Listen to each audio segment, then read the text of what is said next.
Hi, Wait. I'm Miranda, and this is Nick. Hello. And this is episode 10 of the Ranting podcast. I forgot to update it. So, yeah, a rebrand. Yep. This is our Rants on the Rocks episode where we review different types of media, whether it's books, movies, documentaries, TV, whatever we feel like yapping about. This week, we decided to stick with a documentary, but we took a dark turn down true crime lane. So I feel the need to include some trigger warnings before we begin. The documentary that we're going to be reviewing today is called American Murder, The Family Next Door, and it covers the case of family annihilator Chris Watts. He murdered his wife and children. I won't go into like too deep of detail about their murders specifically, but there is going to be a lot of, discussion about the case and everything like that. So if you don't feel like it's for you, it's okay. Totally understand. We'll catch you on the next one. And in case you decide not to stick around until the end, I promise it's going to be lighter next week. I promise. Yeah, we can't stick with the dark stuff every time. But yeah, no, it won't be. But at the same time, like this is what I was thinking about earlier too. Is like this is a Netflix documentary. Like we didn't just like do the digging of this and do the research ourselves. Like no, this is a documentary anybody can watch on Netflix. So like. Yeah, it's just keep that it's there. Yeah. But yes, I will lighten it up next week. So, yeah. Okay. Okay. Well, I don't fully remember how we decided to go with this one. I know last time we had like a little bit of discussion about how we chose it, but I don't really remember how we decided. I don't know. You said that you had seen it before, but then you weren't sure how I was going to react to it. Yeah, because this was your first time seeing it. Yeah, and I don't do like kids getting hurt kind of thing. Mm-hmm. That's like my thing. Yeah, with like movies, documentary, like anything. Yeah, anything really. that has kids getting hurt, I don't fuck with. Yeah. But yeah, I mean, it's okay to step outside of your comfort zone sometimes. Yeah. You know what I mean? But it wasn't like brutal. Like it wasn't. They don't go into detail, which I think is obviously good. They still explain what happened. Mm-hmm. The whole story is just fucking wild. Yeah. But the biggest thing with the kids though is that they didn't get super into like. They didn't show like death and everything like that. Yeah, and they didn't show like any pictures or kind of reenactment or anything crazy. Yeah. So like it was handled tastefully. Well, I they guess, had a lot possible. of input with Shanann's family, is what, from my understanding of it. Input as far as making the documentary? Mm-hmm. Oh, okay. Yeah, because like at the end of it, well, I mean, a lot of the footage that's in it, it's like home family footage and everything like that. So it was, her family giving permission to use that footage and stuff like that. Oh, okay. And then, but at the end of it, it says like with thanks to I think it's Ruchuk. I saw that. I didn't write it down, but okay. Is Ruchuk, and that's I'm assuming. Oh, that's her maiden name. Mm-hmm. Yeah, so it said with thanks to her family. Yeah. So I think that's part of why it was done as tastefully as it was. Yeah, that's another discussion that we could always like how that interaction, how that agreement comes to be. Because like putting yourself in that situation, right? Like if Netflix were to approach you. Either that has to be like, I don't know the ins and outs of it, but I would assume that it would come down to like a paycheck.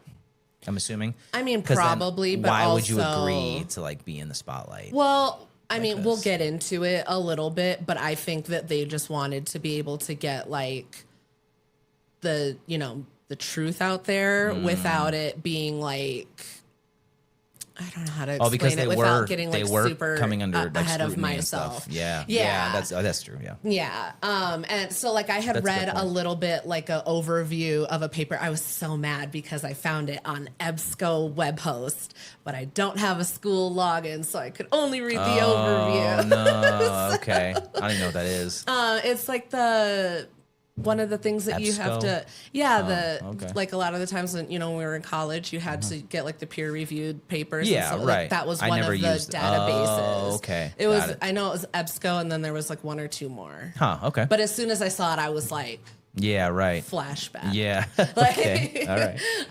But yeah, no. this one gets dark. Yeah, but when I read that, it said that her her parents wanted to be involved in this one because there had been like another one that had been put together, and they didn't know about it until like production. There had been another documentary or like story, I don't know, a movie or something like that about the case. Of this, oh wow, yeah, by and Netflix? No, not by Netflix, but it was like its own thing. And the family didn't know about it until like production was already happening, like it was already in process and everything like that. Like and a they were cease really and desist or upset what? because, I mean, it's a true crime. I think you can report on it. So, okay, I'm sorry, I'm confused. So, did the movie get made, or did it not? Yeah, it did. Oh, but it the thing did. is, yeah, that they were Shit. upset because like they didn't have any input on it or anything, and they felt Rightfully like it's so, yeah. they just felt like it didn't shed the right light on That may be the another reason why situation. Netflix approached them, like, hey, let's tell your true story. That makes more sense. Okay, exactly. See, I'm glad you do that, like, deeper research, because like I don't. When it comes to like these episodes, like I don't do Yeah. that deeper research. Well, I like to try and just bring No, it I mean all that's together, extremely helpful though, because that just shed light on a lot of stuff. Because at first, I was thinking like maybe it was like for like a Yeah. I don't know the family. I don't know mean, what, honestly, but like I would guess, think that like for yeah. me to put myself in that situation, in my opinion of it would be like it had to be like a paycheck.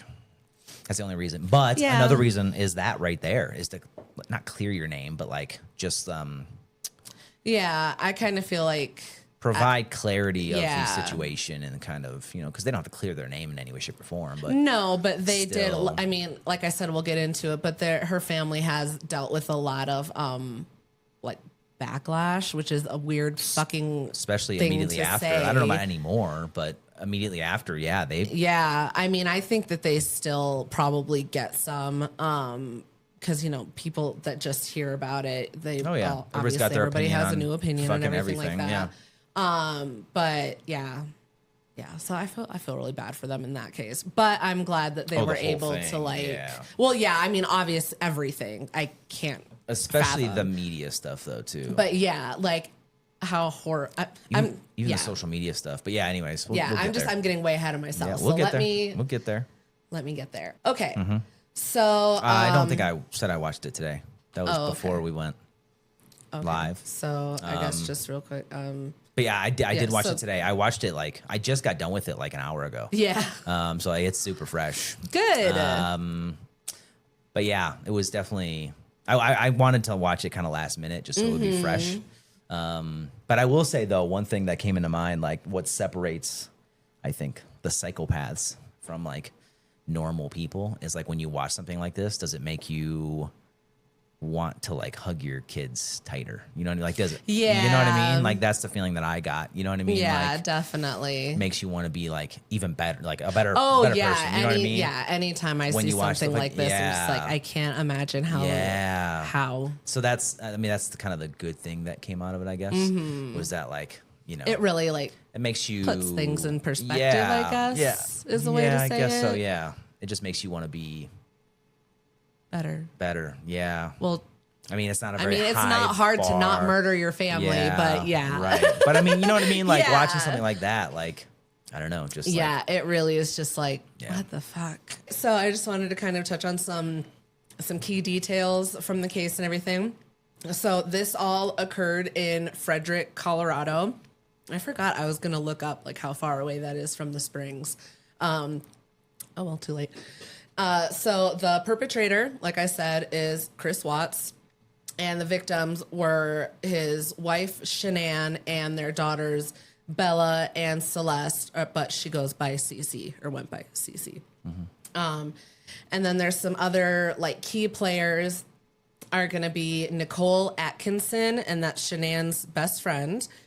Sandy and Frank are Shanann's mom and dad. Frankie is Shanann's brother. And then Cindy and Ronnie are Chris's mom and dad. So it's just the family and then best friend Yeah. to start out with. yeah, more people should be introduced. Yes. Yeah. Okay. Yeah. Okay. So it starts out with, the documentary opens up with Shanann recording a video of her and the girls. And there's a voiceover of Shanann kind of explaining the background of their family. And she explains that she and Chris moved to Colorado after they got married because it was gorgeous and they loved it here. valid. Yeah. And Chris found a great job with Anadarko Petroleum. And so, they just were building their life here in Colorado.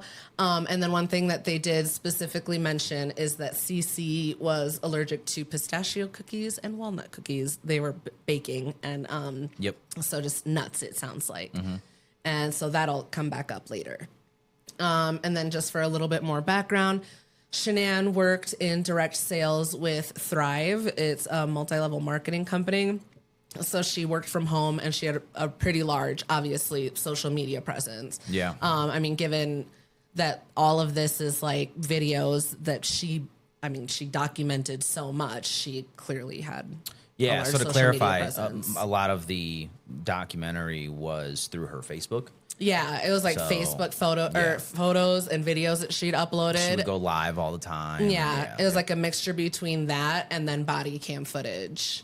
Yes. And then like from the interrogation room and everything like that. But it was all, that was one thing I really liked about it. A lot of it in the beginning though, at least the first maybe third or even a half is a lot of like her Facebook posts and videos and stuff like that. Yeah, but I thought that really added, and again, this is why like I'm glad that her family was involved because I felt like it really added a nice touch to see her. Yeah. Right. Yeah. And I think it really helped. Yeah, because they wouldn't have been given access to the Facebook page. I don't know if it would have. Maybe. I mean, it still could have looked it up, I guess. If it's public, maybe. Yeah. But I mean, still, like, I think they did a really good job with how they used her footage. Yeah. So the first date that we get shown is August 13th. And this is missing day 1. So it shows what looks like Ring camera footage of Shanann arriving home late at night. And I do want to say, I want to give props to her friend first and foremost, like before I like fully get into my props for her. But I knew right away that I was going to like her because how she like pulled out of the driveway and you could see from the camera that she had a clear watch to like see her walk inside. Yeah. And she waited until she got inside before she drove away. That's a good friend. Not a lot of people do that, I feel. So just right there, I was like, that's somebody that cares about you. It didn't help, but yeah. That's not her fault. Yeah, it's true. But she's a good friend. Yeah, that's fair. All of this happened because of her. Yeah. Nicole drops Shanann off at home after they'd been gone all weekend for a business trip with Thrive. They had been in Arizona. And so she drops her off. I think it was at like 1:45 in the morning. And so then the next day she's texting Shanann, trying to call her, like I'm sure they talk all day, every day. So she's trying to get in touch with her, but she can't. And so finally, Nicole ends up just like calling the police for a welfare check. And she's like, I'm over at her house. Her car is here. It doesn't look like anybody's home, though. That was like around like 1 p.m., right? Like 1300? Yeah. Right? Yeah, it was like middle of the day the next day. I guess that same day. But yeah, so then the footage in the next scene is all from like the responding police officer's body cam. And so it shows the officer approaching the home to see Nicole and her son. I was waiting to see if they said his name. I don't think they said his name. I didn't catch it if they did. I was trying to keep up with everybody's name. Like a pivotal part either. No, I mean he was very present like in the beginning, but I never saw him they again. never said his name or anything. Maybe he's underage. I don't know. Maybe that's why.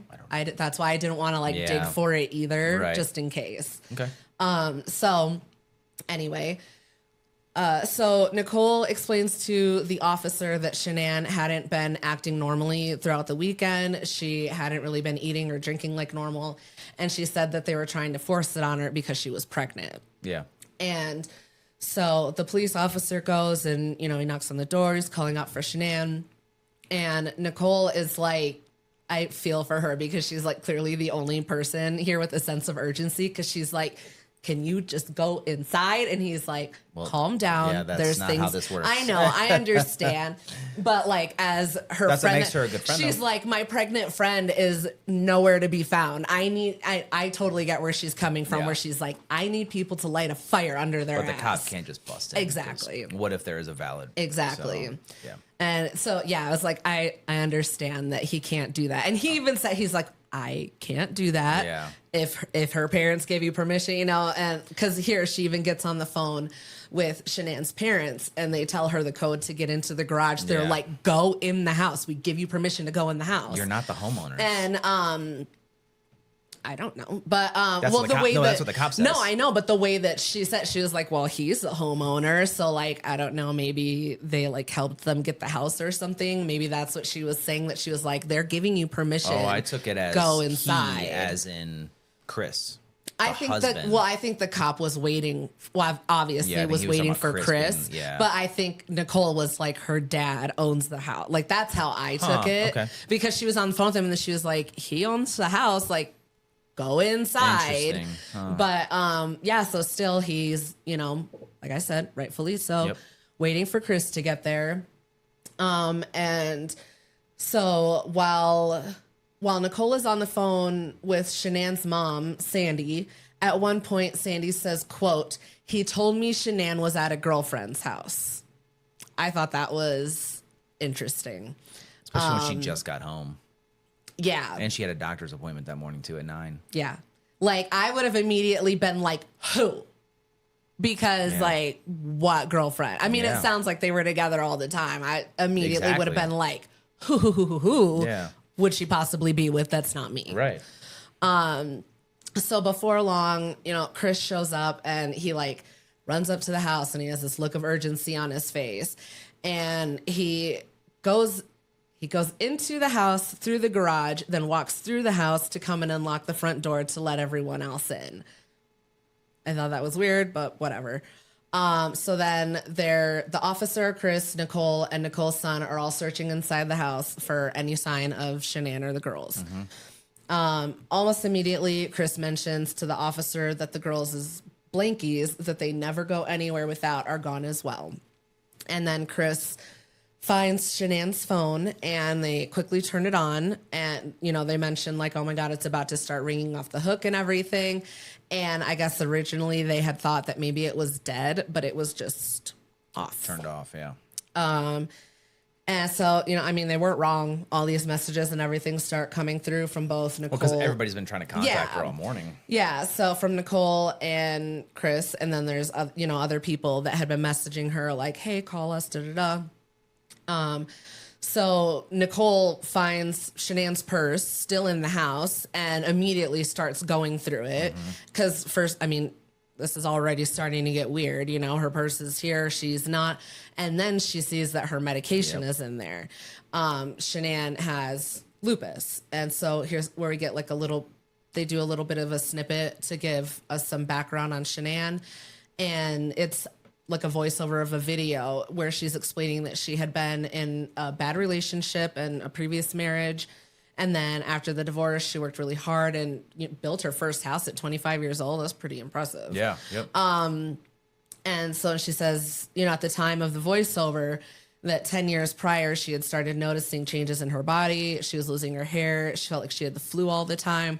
And then that's when she was diagnosed with lupus. Yeah. Which is a chronic autoimmune disease where the body's immune system mistakenly attacks healthy tissue, causing inflammation and potentially affecting various parts of the body. Oof. Yeah, so it sounds like it's really painful. Yeah. But then she, goes on to say that she met Chris and she was really going through it at this time. And she, felt like it really meant a lot because she felt like she was at her worst and he was seeing her at that point and still wanted to be with her. Yeah. So she felt like, it was a good thing. It seemed like it was too. They seemed really happy. Yeah. So back at the house, Chris is explaining to the officer, they're all still inside searching. Chris explains to the officer that Shanann had been taking a lot of Imitrex for her migraines because she had been in North Carolina visiting her family for the last 6 weeks. And here's where I get kind of some details on that she had been in North Carolina for 6 weeks, and Chris had gone there for just that last week. They flew back home together as a family on, he said, Monday or Tuesday. And then she flew out to Arizona on Friday morning for that business trip. And that's when she went with Nicole. Yep. And then she returned home, said last night, about 2 a.m. And so Chris then goes on to explain that he went to work that morning at about 5:15, 5:30 in the morning. And, he works at Anadarko as an operator. And then Chris walks out of the bedroom with rings on his fingers, Shanann's rings. And he says that they were on the nightstand, but there was no note. And then, it cuts to a compilation video from Chris and Shanann's wedding. And again, like we were saying, it's really sad because they did seem really happy. Even in on their the wedding Facebook. Day. Yeah. Yeah, lives for the most part, yeah, they and, everything seemed was really happy. Yeah. And is even sadder because then in, her voiceover, she says, quote, "And now we have 2 kids. We live in Colorado, and he's the best thing that has ever happened to me." Mm-hmm. So, yeah. Mm-hmm. That sucks. Yeah. So while they're walking through the home searching, Chris asked the officer if he should try driving around to any frequently traveled routes to try and search for her. And that's when Chris's phone rings and he kind of steps away quickly to go answer it. And I noticed that I thought it was interesting how he steps away quickly, he was going to leave the room, but then he stops abruptly. You can see that he realizes that it would be suspicious for him to leave the room because he's been trying to get in touch with his missing wife. So he should want to answer it in front of everyone. Was that addressed? Who was on the phone? I don't remember that. I don't think they said, but I just thought it was interesting how he goes to move quick. I don't know. I really fucking analyzed this. Yeah, I can tell. Yeah, because I saw that, but I didn't really think anything of it. Yeah, I saw it, and I was just "Ooh, you sneaky motherfucker." Yeah. Huh. Okay. But so, you also knew what you were walking into, though. Yeah. You had seen it before, so maybe that's why you analyze it a little more because you knew. Yeah, that's it's true. like watching a movie for the second time. Exactly. Yeah. Oh, I would have had to watch this twice. Yeah. I think if I hadn't already seen it before. Okay. But anyway, and then there's a man that's semi off camera that says that there's a neighbor that mentioned that he has a camera that sees out into the street. So they head over to the neighbor's house. Upon entering, the neighbor already has the camera recording set up on the TV in his living room. He was ready to go. So props to that guy. And so the whole time the neighbor's kind of describing what his camera can capture out in the street and getting the video ready. And Chris is frantically typing away on his phone. So the neighbor is showing them the video and everything. So there's the kind of timeline of it. The neighbor points out that Chris's truck is in the surveillance video. And the view, it's clearly meant for just surveilling the neighbor's vehicles in the front door, or maybe it's a garage door or whatever. But it's obviously meant to be focused on his property. Yeah. So you just kind of see Chris's truck in the top corner of it. See through the but bushes. You see enough. Yeah. Yep. And Chris is explaining that he usually parks on the side because of everything that he has to load and unload into his truck. But as the video's playing, he's visibly shifty and starting to kind of sway side to side. And I noticed his demeanor start to change a little bit. This is in the neighbor's room. House. Yep. Yeah. And it's it was specifically when they were watching the footage and he wasn't watching it. He had his back turned, he was standing like this and he was shifting side to side. The video is playing back here. Yeah. He wasn't even watching it. Yeah. Because he knew. Yeah, that's true. Yep. Yeah, so I noticed that how he wasn't really looking at the TV. Yeah. While, he was clearly nervous. Yeah. Yeah. And so, he's trying to like explain how he's seen people trying to break into his truck. So he has to like park off to the side and everything. And he's just rambling and saying whatever. He probably had no idea that camera was there. Yeah. I don't think so. But one thing that I kind of noticed, and I guess we can cut this out if you'd like. But so when the surveillance video ends, and then it almost immediately cuts to a commercial depicting a baby in a womb. And Chris turns and looks at the TV, and then he says to the officer, "She's pregnant as well, sir. She's 14, 15 weeks. Okay. I don't feel like that was a coincidence. I'm sorry. I feel like that was a fucking sign. I don't know. I just thought that was crazy. You didn't see that? No. Yeah. Again, I really analyzed this. Yeah, and you saw it twice, so you're picking up on things. To be fair, the first time I watched this was back in like 2020. Like right, but still. Yeah. I didn't see that. Yeah. Maybe that was like triggered something. I think so. It seemed like it did because, like I said, he was like, but it was true, turned though. away She from the was TV, pregnant. and then he like kind of turns and looks over and like does a double take almost. Yeah. And then that's when he says it, and it's like almost like he needs, I don't know, like you can almost tell that he's like he's getting ready to. I feel like he just wants to blurt it out. I don't know. Maybe. I think he has. Other motives. He has other plans. He was just a shifty motherfucker. Anyway. So then it cuts to a video that Shanann had recorded of her telling Chris about their newest edition. And in the video, Shanann is wearing a shirt that says, "Oops, we did it again." Yep. And Chris walks into the room and he's like a bit caught off guard, but then he's like, "Oh, that's awesome." He seemed really excited too. I thought he looked really uncomfortable. Oh, I thought he looked like genuinely excited. I thought he looked like he was just trying to be happy. Maybe. Yeah, that's how it came off to me. But maybe I just because have my you own knew biases. what was going to happen. I had no idea, and he seemed like genuinely excited. Wow. Because he even cracked a joke about like the pink line. Oh, being like a girl, you know what I mean? Like he seemed genuinely.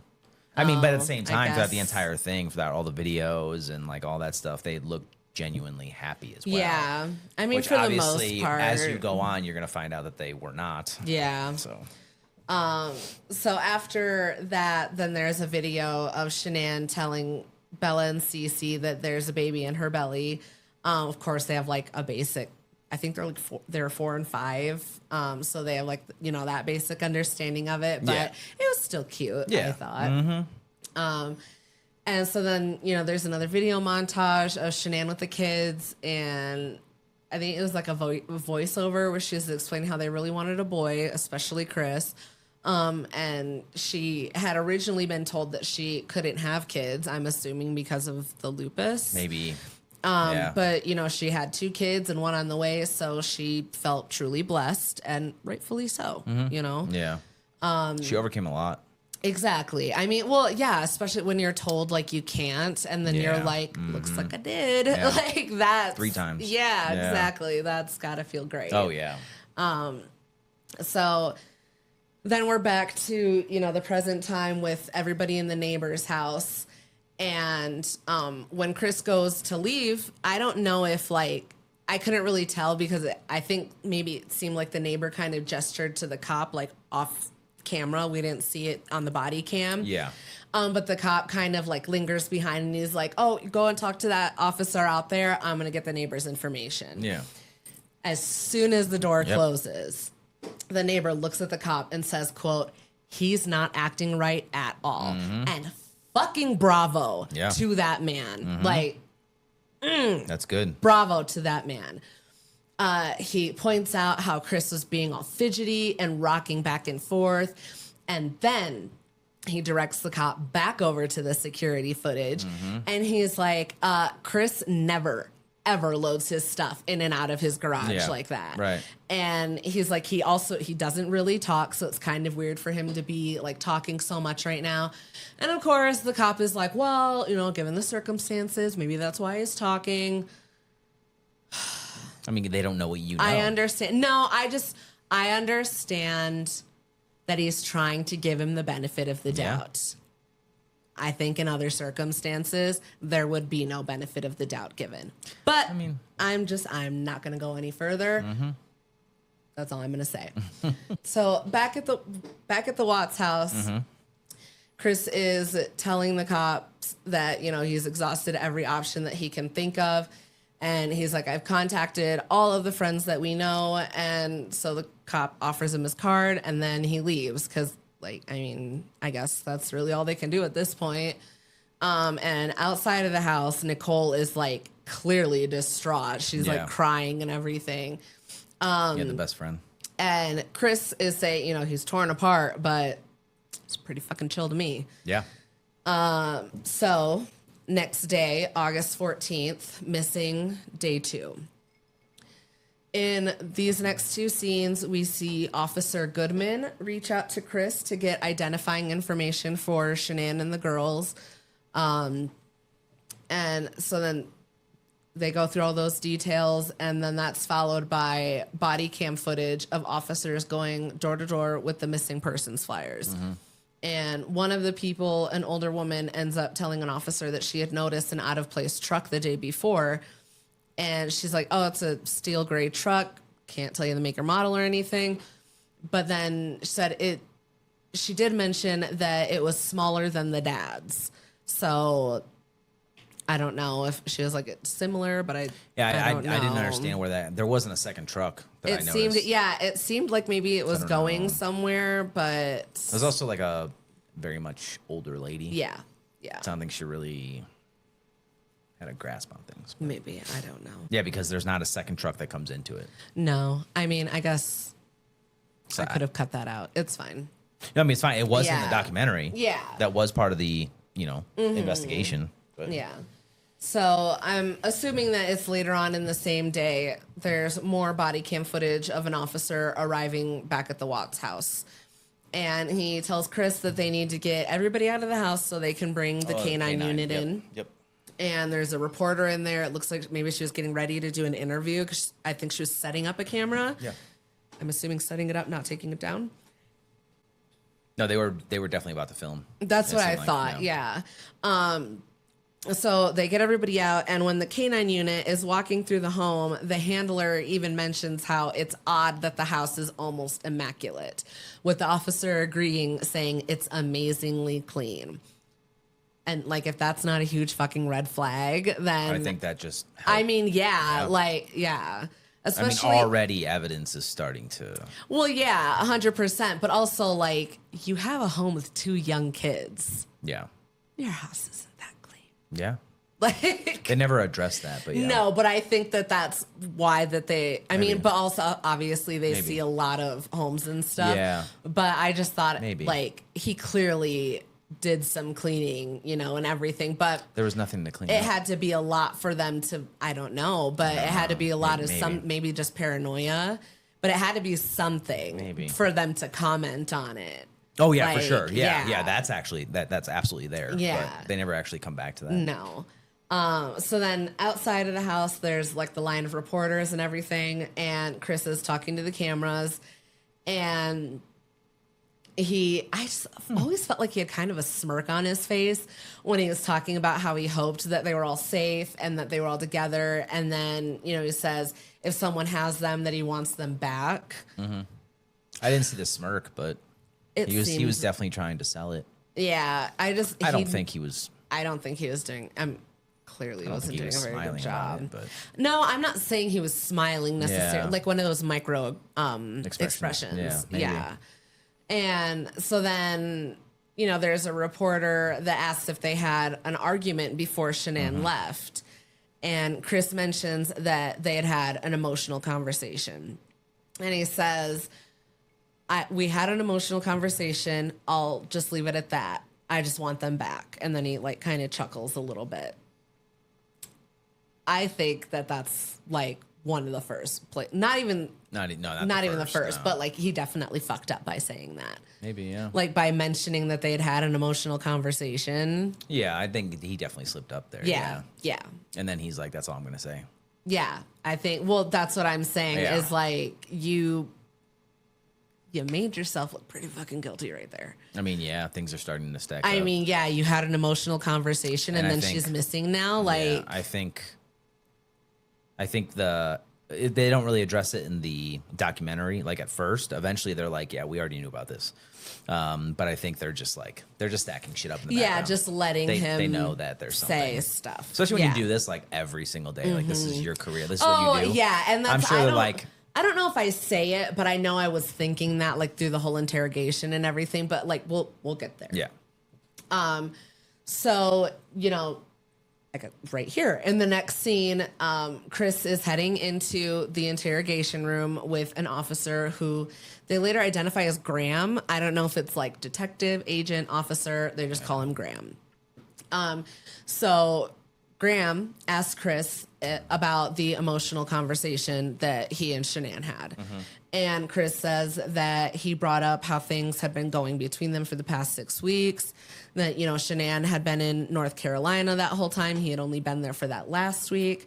And he felt like they had lost their spark when they were together, and he had hoped that being apart would ignite it, I guess. Like, distance makes the heart grow fonder. He said that, yeah. Okay. That's definitely not why, but we'll get there. Yeah. So then here's where we get like kind of our first time jump. And it's when it shows the timeline as 7 weeks earlier. Yep. Okay. Yeah, this is to where the mom, how do you say Shanann. Shanann and the kids go to North Carolina. Yes. But without Chris. Without Chris. Yeah. Yes. Okay, so like I said, 7 weeks earlier, we're cut to a video montage with Shanann's voiceover explaining that she and the girls were flying to North Carolina with her dad to spend 6 weeks there with her family. I guess like both of their families were there, but they were staying with her parents. Okay. So we see them getting to the airport, then arriving in North Carolina, and then the montage ends with everyone singing happy birthday to Shanann's mom, Sandy. I thought that was really sweet. Was it to the mom? Mm-hmm. Oh, okay. Huh. Yeah, because they were sitting on her lap and they had the birthday cake in front of her. Oh, okay. Yeah, they that's were right. singing to her.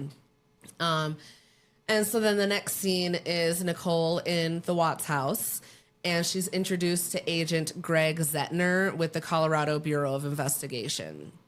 And he immediately begins asking about Shanann and Chris's relationship.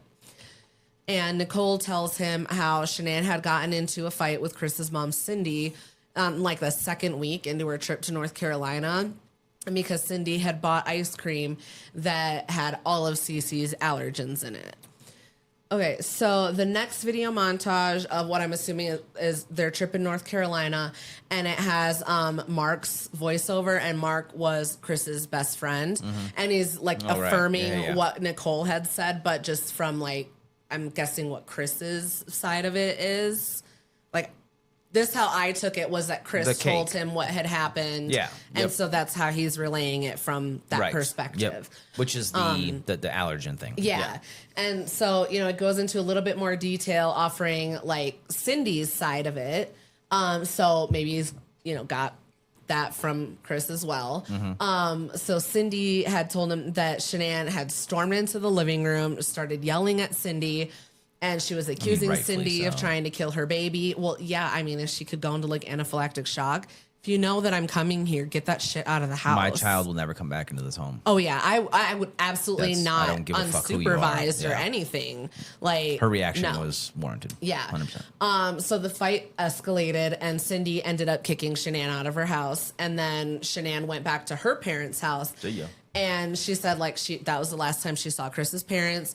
And even though they celebrated Cece's third birthday there in North Carolina, Chris's parents didn't show up.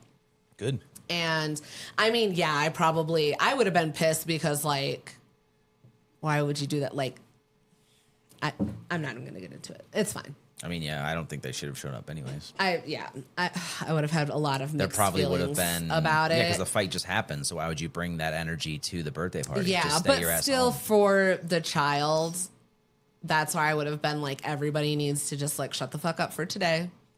Be here be happy, put on a happy face, celebrate her birthday. Yeah, but and then after that, like, we don't need to talk. Well, right, but that's not realistic because like it was a huge fight. She no, got kicked I know. out, Yeah, so, like, I'm just saying, like, specifically, it doesn't say that she was like asking for them or anything. No. But that would have been my thing. If she was asking why they weren't there, then I would have been like, yeah. Now you just disappointed her, and now that's another thing for us to fucking fight about. And that's the same little girl that had the birthday, right? Yeah, So, yeah, like, the allergies and the person birthday. you're here, So I'm like, the person you're here to celebrate is the person you almost killed. Yeah. So Yeah. stay your ass at home. Yeah. Yeah. So Chris tells the officer in a voiceover that, you know, Shanann had told him that she told his parents that their kids couldn't go to their house anymore if they were going to keep that ice cream in the house. And of course, Chris defended his parents and, you know, didn't think that that was fair, I guess.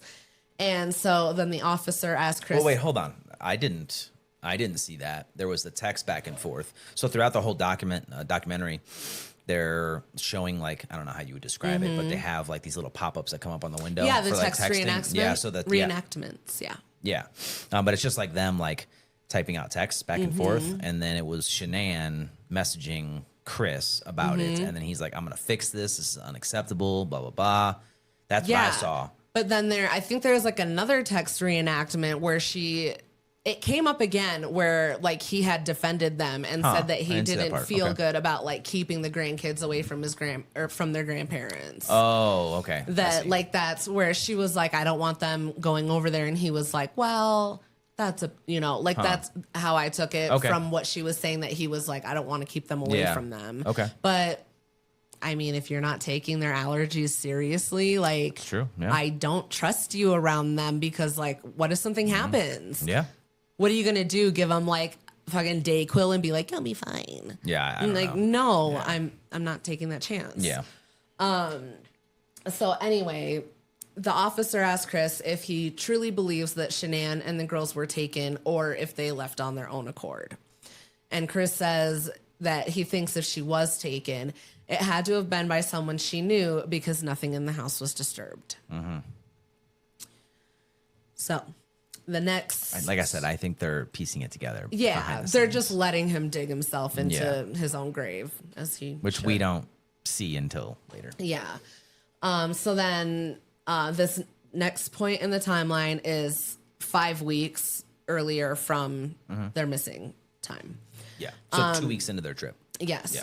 So we see a reenactment of a text exchange between Chris and Shanann, and it's beginning with a missed FaceTime call from Shanann to Chris.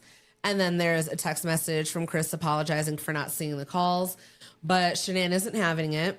And she says, quote, "Forget not getting my calls. You fucking call your kids when you wake up. You have not called one time since we have been here on your own."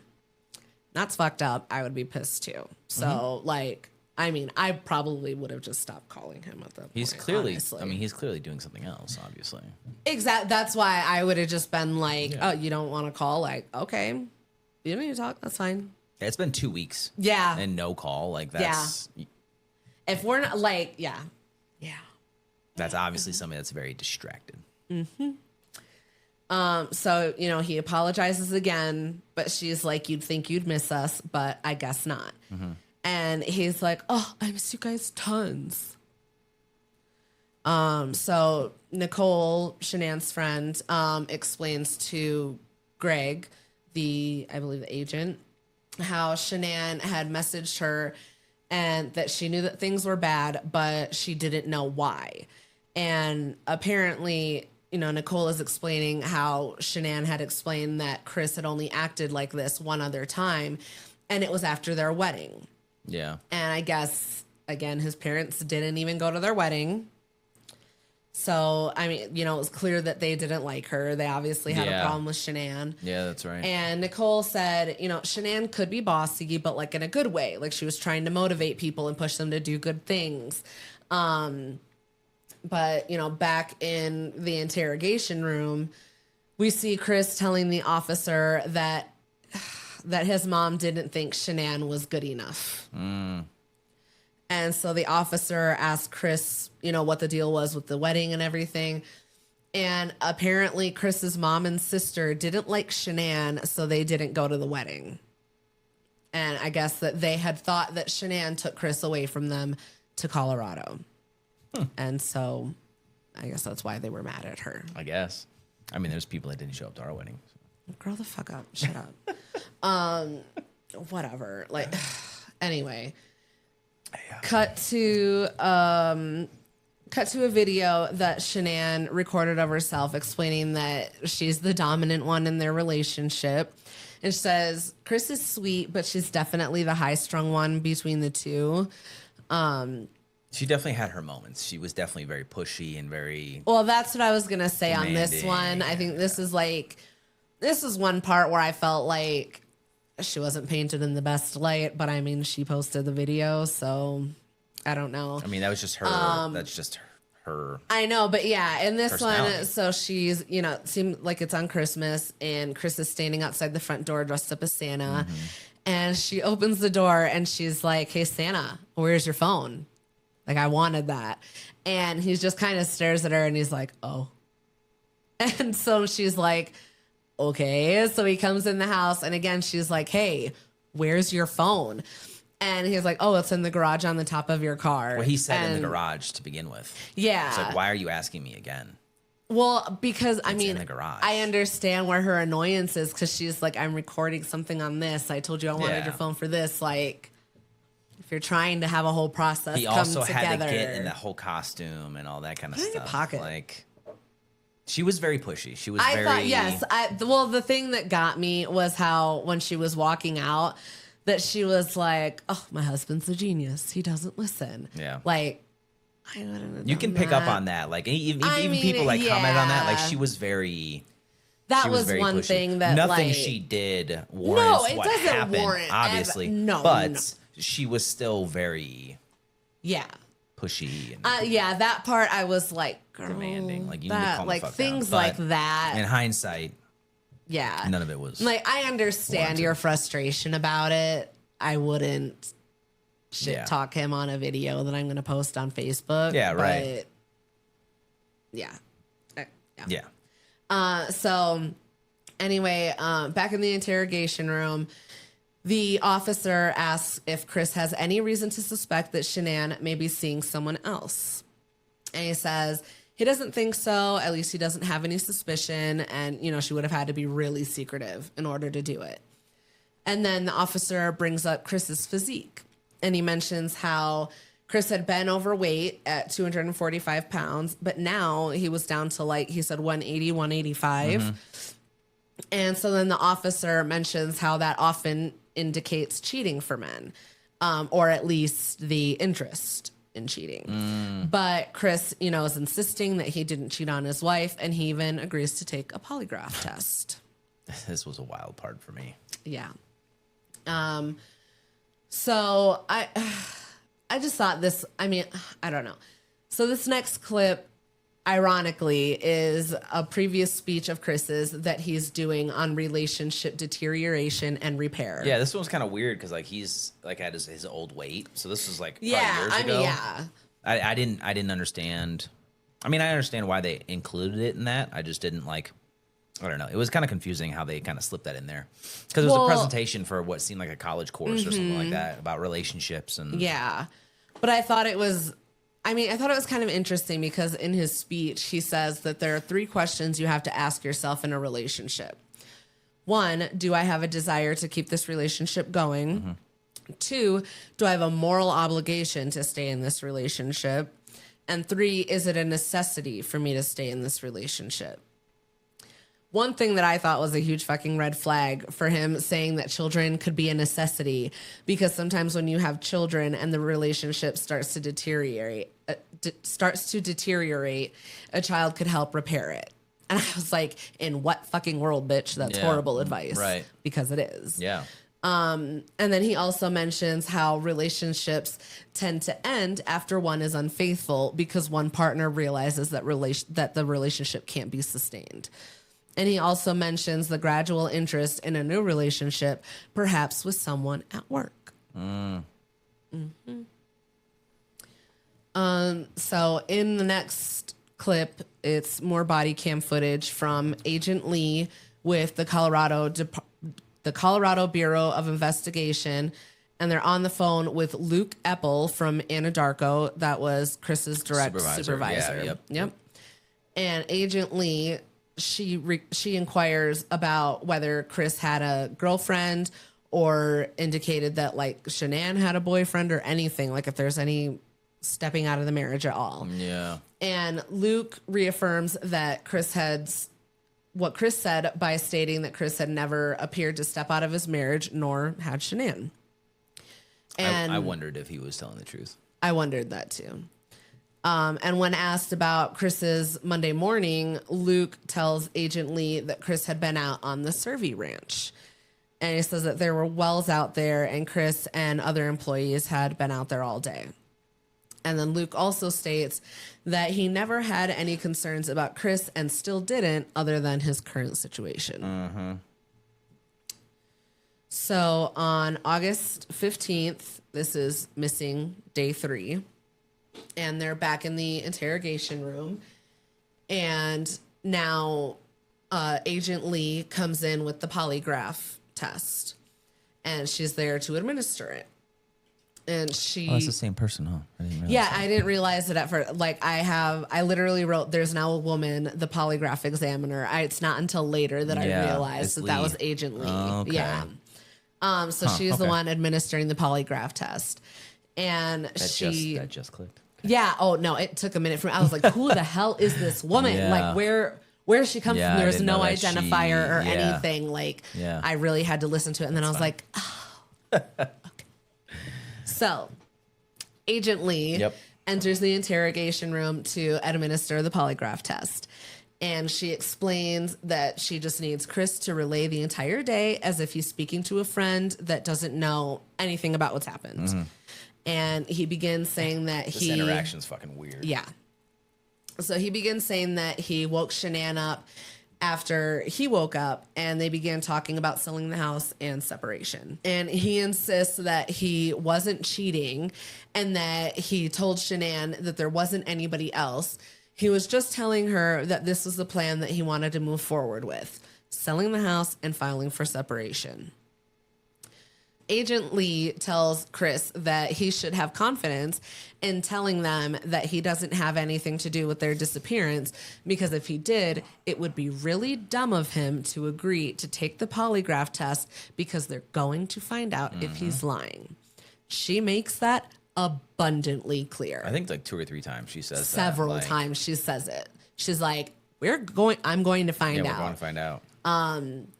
Like, she even says something like along the lines of like, one of us knows the truth. I was just going to say that. Yes, there's even, what is it? I said the polygraph examiner, so Agent Lee, says something that I think is kind of funny because of how chilling it must be to be the person in the chair. She says, quote, "The coolest thing about this right now, there's only one person in this room that knows the truth. And in about 5 minutes, there's going to be 2 of us." Yep. And I really think that she said that like because she suspected him the whole time. I think all of them. And did. well, yeah, everybody knows what's happening. I think that she was like, "Stop wasting our time. Just say, like, we're gonna find out." So she makes that very clear in this interaction. And I mean, this is all from the viewpoint of the camera from within the interrogation room. And I thought like she did a really good job of trying to like appeal to him throughout this whole thing, but also like, being like firm. Yeah. She did. She's a good agent. Mm-hmm. She's a good agent. Yep. She did a really good job. So anyway, of course, they go through the whole, like the control questions, having Chris state his name and other facts to establish the baseline. But then she just goes right in and asks if he physically caused Shanann's disappearance and if he lied about the last time he saw Shanann. Of course, he says no to both. But she immediately tells him that his breathing is all over the place and she needs him to regulate it. And she says, before 2018, the current year, before 2018, did you ever say anything out of anger to a loved one? Which, like, I thought was a weird kind of question. And then, you know, she also asked, do you know where Shanann is now? And he says no.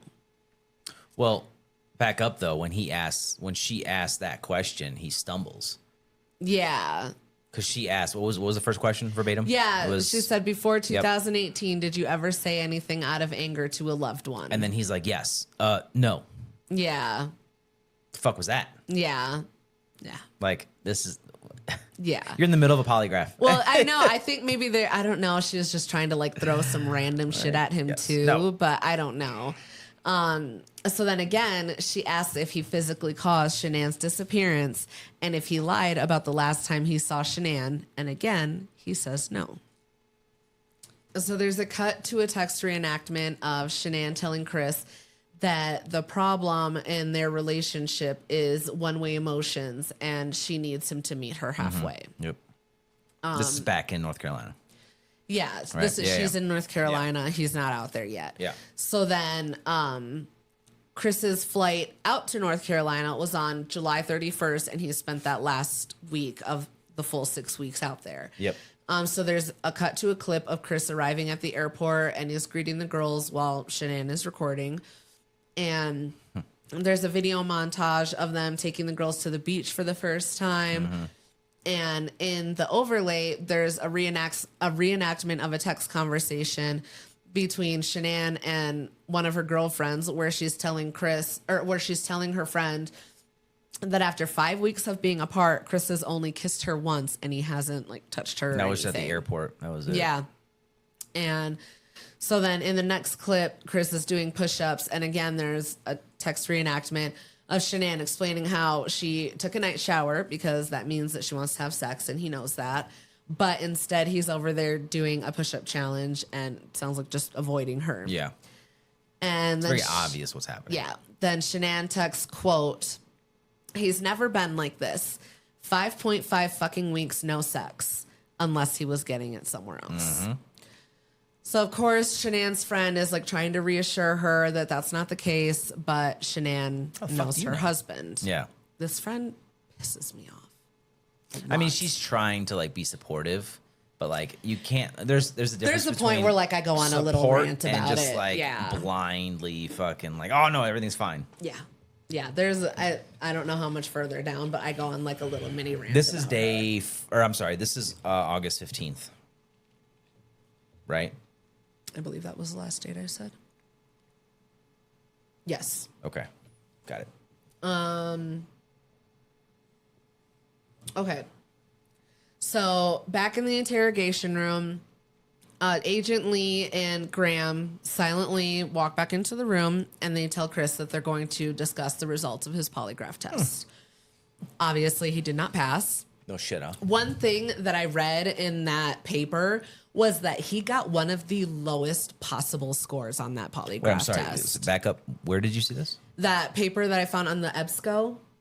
Oh, Yeah, that was one of the things that it mentioned was that he got like one of the lowest possible scores on. Like he failed. I mean, fucking failed. Because you're lying about literally everything you're saying. Yeah, yeah, and so he's insisting he didn't lie, but Graham is like, Chris, stop.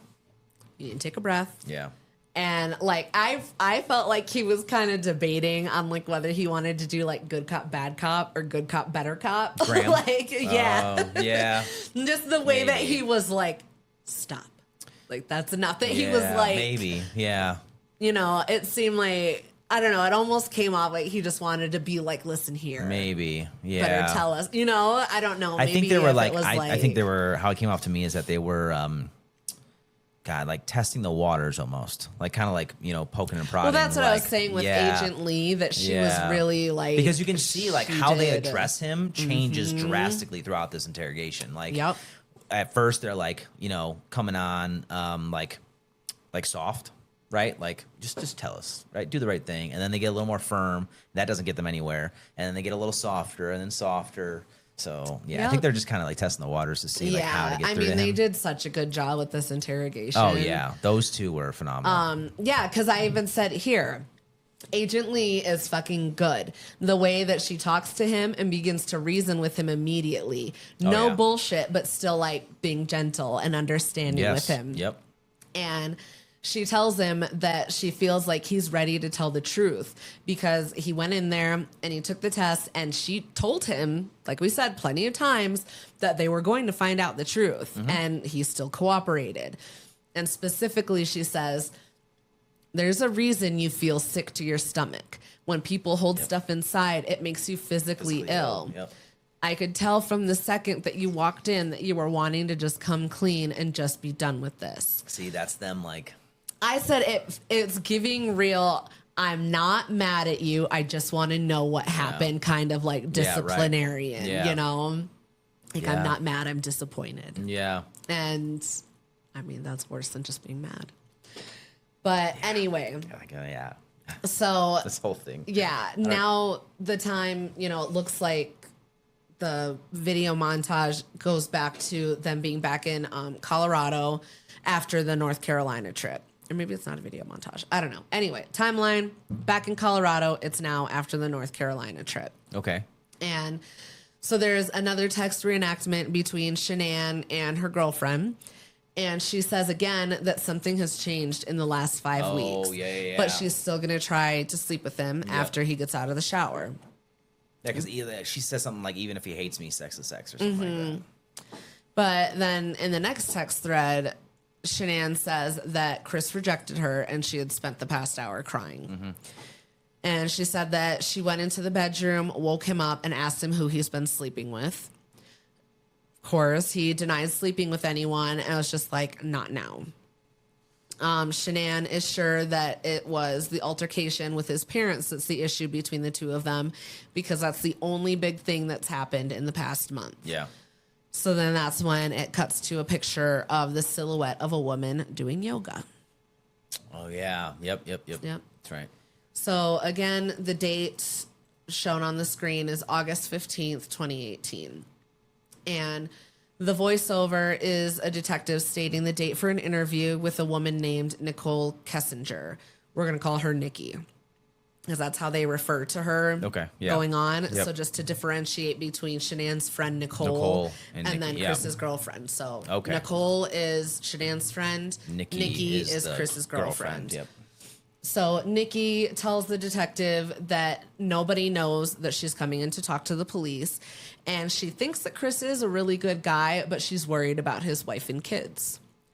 And she goes on after the disappearance. Yep. She goes on to explain how she had met Chris at work around the beginning of June. And he did tell her that he had 2 daughters, but he also told her that he was in the process of getting separated from his wife. And that's how it started. So It's not at all true. The detective asks if their relationship went beyond friendship, and she says yes. And there's a video of Nikki sandboarding, and we can hear Chris in the background telling her that she's so sexy. It seems like he's the one recording. And then it switches to a selfie video of Nikki thanking Christopher for going out there with her because she's having a wonderful time and he means a lot to her. So following that video of them out together, there's a photo. Then they show, so that was kind of confusing to me because I was like, well, why is she just filming this and then like we're not going to see anything else? You actually see Chris in the frame. Yeah. After that. Yeah, there's a picture like of them. At that time. Yeah, he's like very actively. Yeah, that's what I was looking out for. I was like, well, is this girl just coming forward like just to No, he was chasing there clout or and whatever? like no, but he like was no, there you see him in every frame. Yeah. Yep. And so following that video is a photo montage of Chris and Nikki together. So that's where we see that photo of, her post, I think in like lingerie. And then we see like it pans out and we see him in the picture. Oh yeah, the bikini. That he's the one taking it. Yeah, I okay, think so. Yeah, the I think it was bikini. Yeah. It's in the bathroom or something weird. Yeah. But Nikki's voiceover reveals that she just found out that Shanann was 15 weeks pregnant from the media reports after the disappearance. Yep. So back in the interrogation room, Agent Lee tells Chris not to let it continue any longer. And Chris is still trying to act like he's innocent. He's saying that he just wants them to come back home and, he hopes that they come back home. But the detectives, this is what I called them, but the detectives know that he knows that they're not going to come back home and he needs to start being honest. So I I realized that like the film developing lines that started happening in the interrogation film. Did you notice that? I felt like it was meant to signify a time lapse. That's kind of what it looked like to me. Like all in the interrogation room? Yeah. So like in the camera, there would be like the film developing lines. Oh, yeah, okay. I got it. That's, I made a note about that. I was confused with like, developing. I saw it as like a fast forward. Oh, okay. Yeah, I guess that would be fine. So okay. I felt like it was meant to signify a time lapse. Okay. Yeah. So same thing though. I think it was fast forwarding. Exactly. Yeah. So then Graham is saying like, we just can't figure out why there's two Chris's. So we need to talk about that.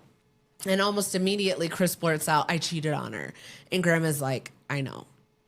And Chris continues saying that he was with the other woman, Nikki, most of the 5 weeks that Shanann and the girls were in North Carolina.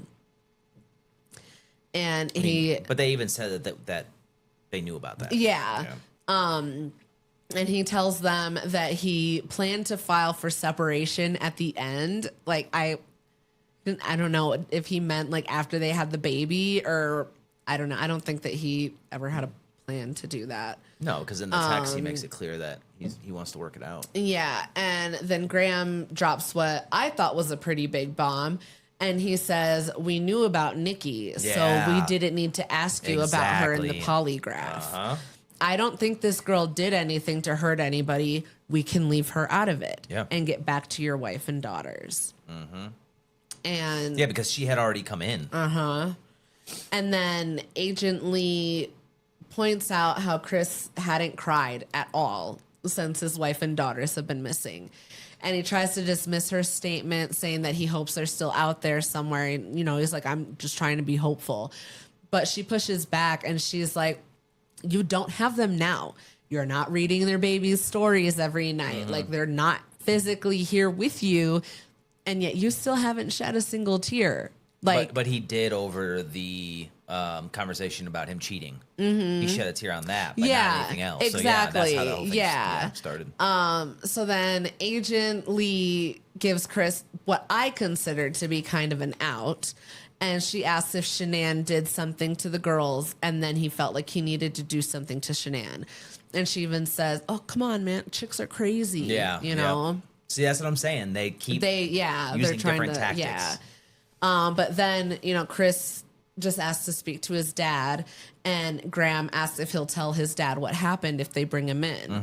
And then that's when we learn that Chris has actually been in the interrogation room for like 5-6 hours. So then that's what really kind of solidified the time lapse in the videos, like what I call the developing lines, the fast forwarding and everything. Okay. That's what really sold it for me, I guess. Because they were in there for so long. Yeah, because he specifically says, like, we've been in here for 5 to 6 hours already. Yeah. So then in another interrogation room, we see Chris's dad, Ronnie, and the voiceover is Graham telling Chris that he's going to let him speak to his dad. He's going to give him as much time as they need. But of course, he doesn't tell them this, but the camera's still on. So we're going to see everything. It's not like you're meeting with a lawyer. Exactly. That's what I said. So Ronnie comes into the room and he's like, oh, I'm not going to tell anyone. But like, you're in an interrogation room and neither of you are an attorney. Yeah. So that camera is absolutely still on. 100%. So Ronnie asks Chris if he is going to tell him what happened. And Chris reveals that he failed the polygraph test and he knows that the police aren't going to let him go. He tells his dad that they know he had an affair and that he told Shanann that morning that he wanted a separation and it was an emotional conversation. Then he just says, I don't want to protect her. And Ronnie asks if Shanann hurt the girls. And Chris confirms and whispers, and then I had to kill her. Chris tells Ronnie that Shanann smothered Bella and Cece, and he said that they were blue, and he freaked out, and then he had to do the same thing to Shanann. And he said that he did it in a fit of rage. Yeah, I even made a note. I was like, I think he's lying about killing. I think he's lying about her killing. Well, that's why I said why wouldn't he call the cops if that were true? That's why I said I felt like I think he's full of shit. It was an out almost when Agent Lee said that to him because, like, looking back on it, of course he couldn't go to her immediately after she was like, did Shanann hurt the girls? And say like, yeah, she did.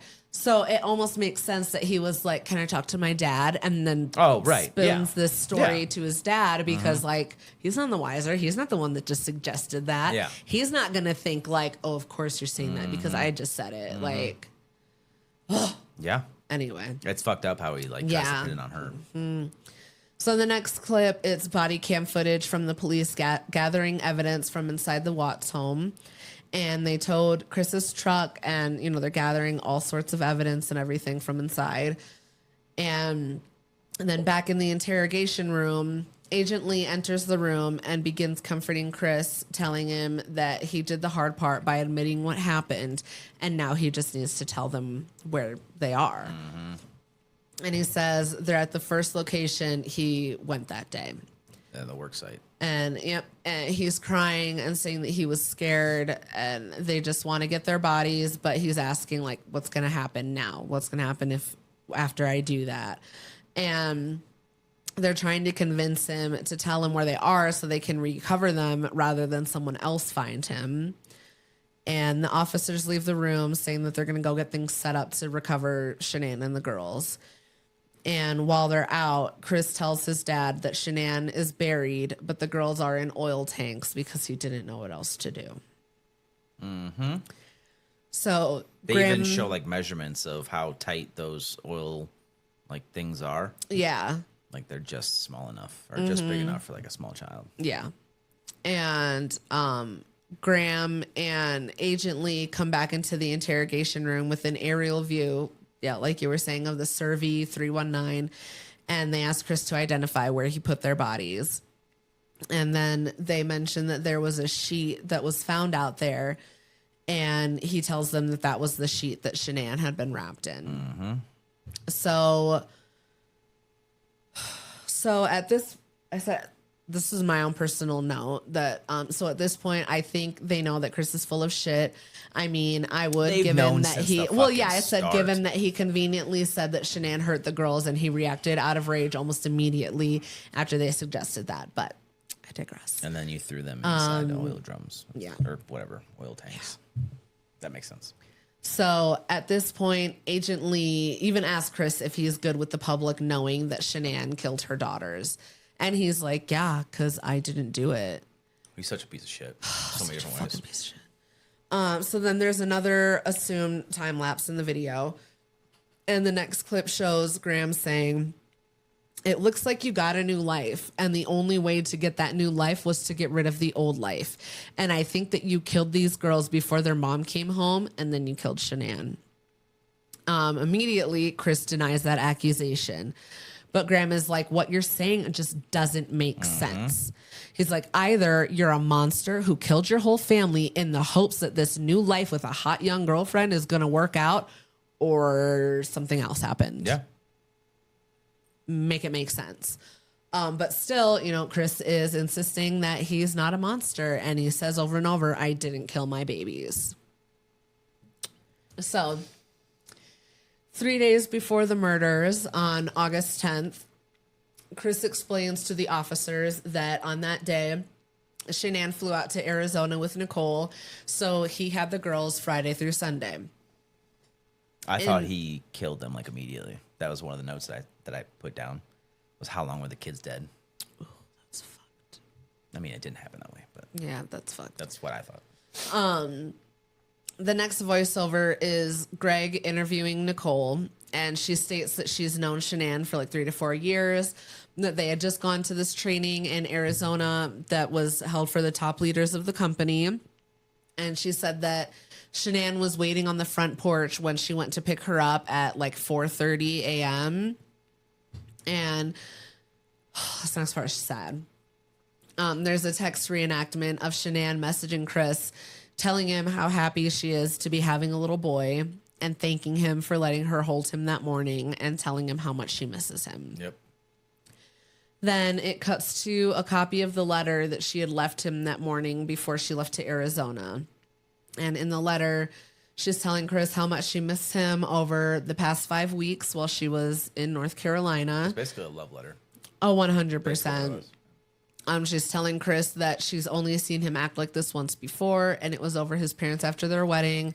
So she's vowing to be civil with his mother so that they can have all of their family and their life together. And she ends the letter telling Chris that she'll fight for him and for their marriage. He just needs to tell her what he needs from her. Yeah, she's clearly trying to make it work. And then back in the interrogation room, Graham re-enters and officially arrests Chris Watts. So now it is missing day 4. And there's in this press conference, a man, I'm assuming a lawyer or detective, states that they had recovered a body that they're certain is Shanann Watts. Yep. And that they were in the process of recovery for the girls' bodies. Yeah, because they had to get the fire department out, probably to cut open the oil fucking tanks to get the kids out.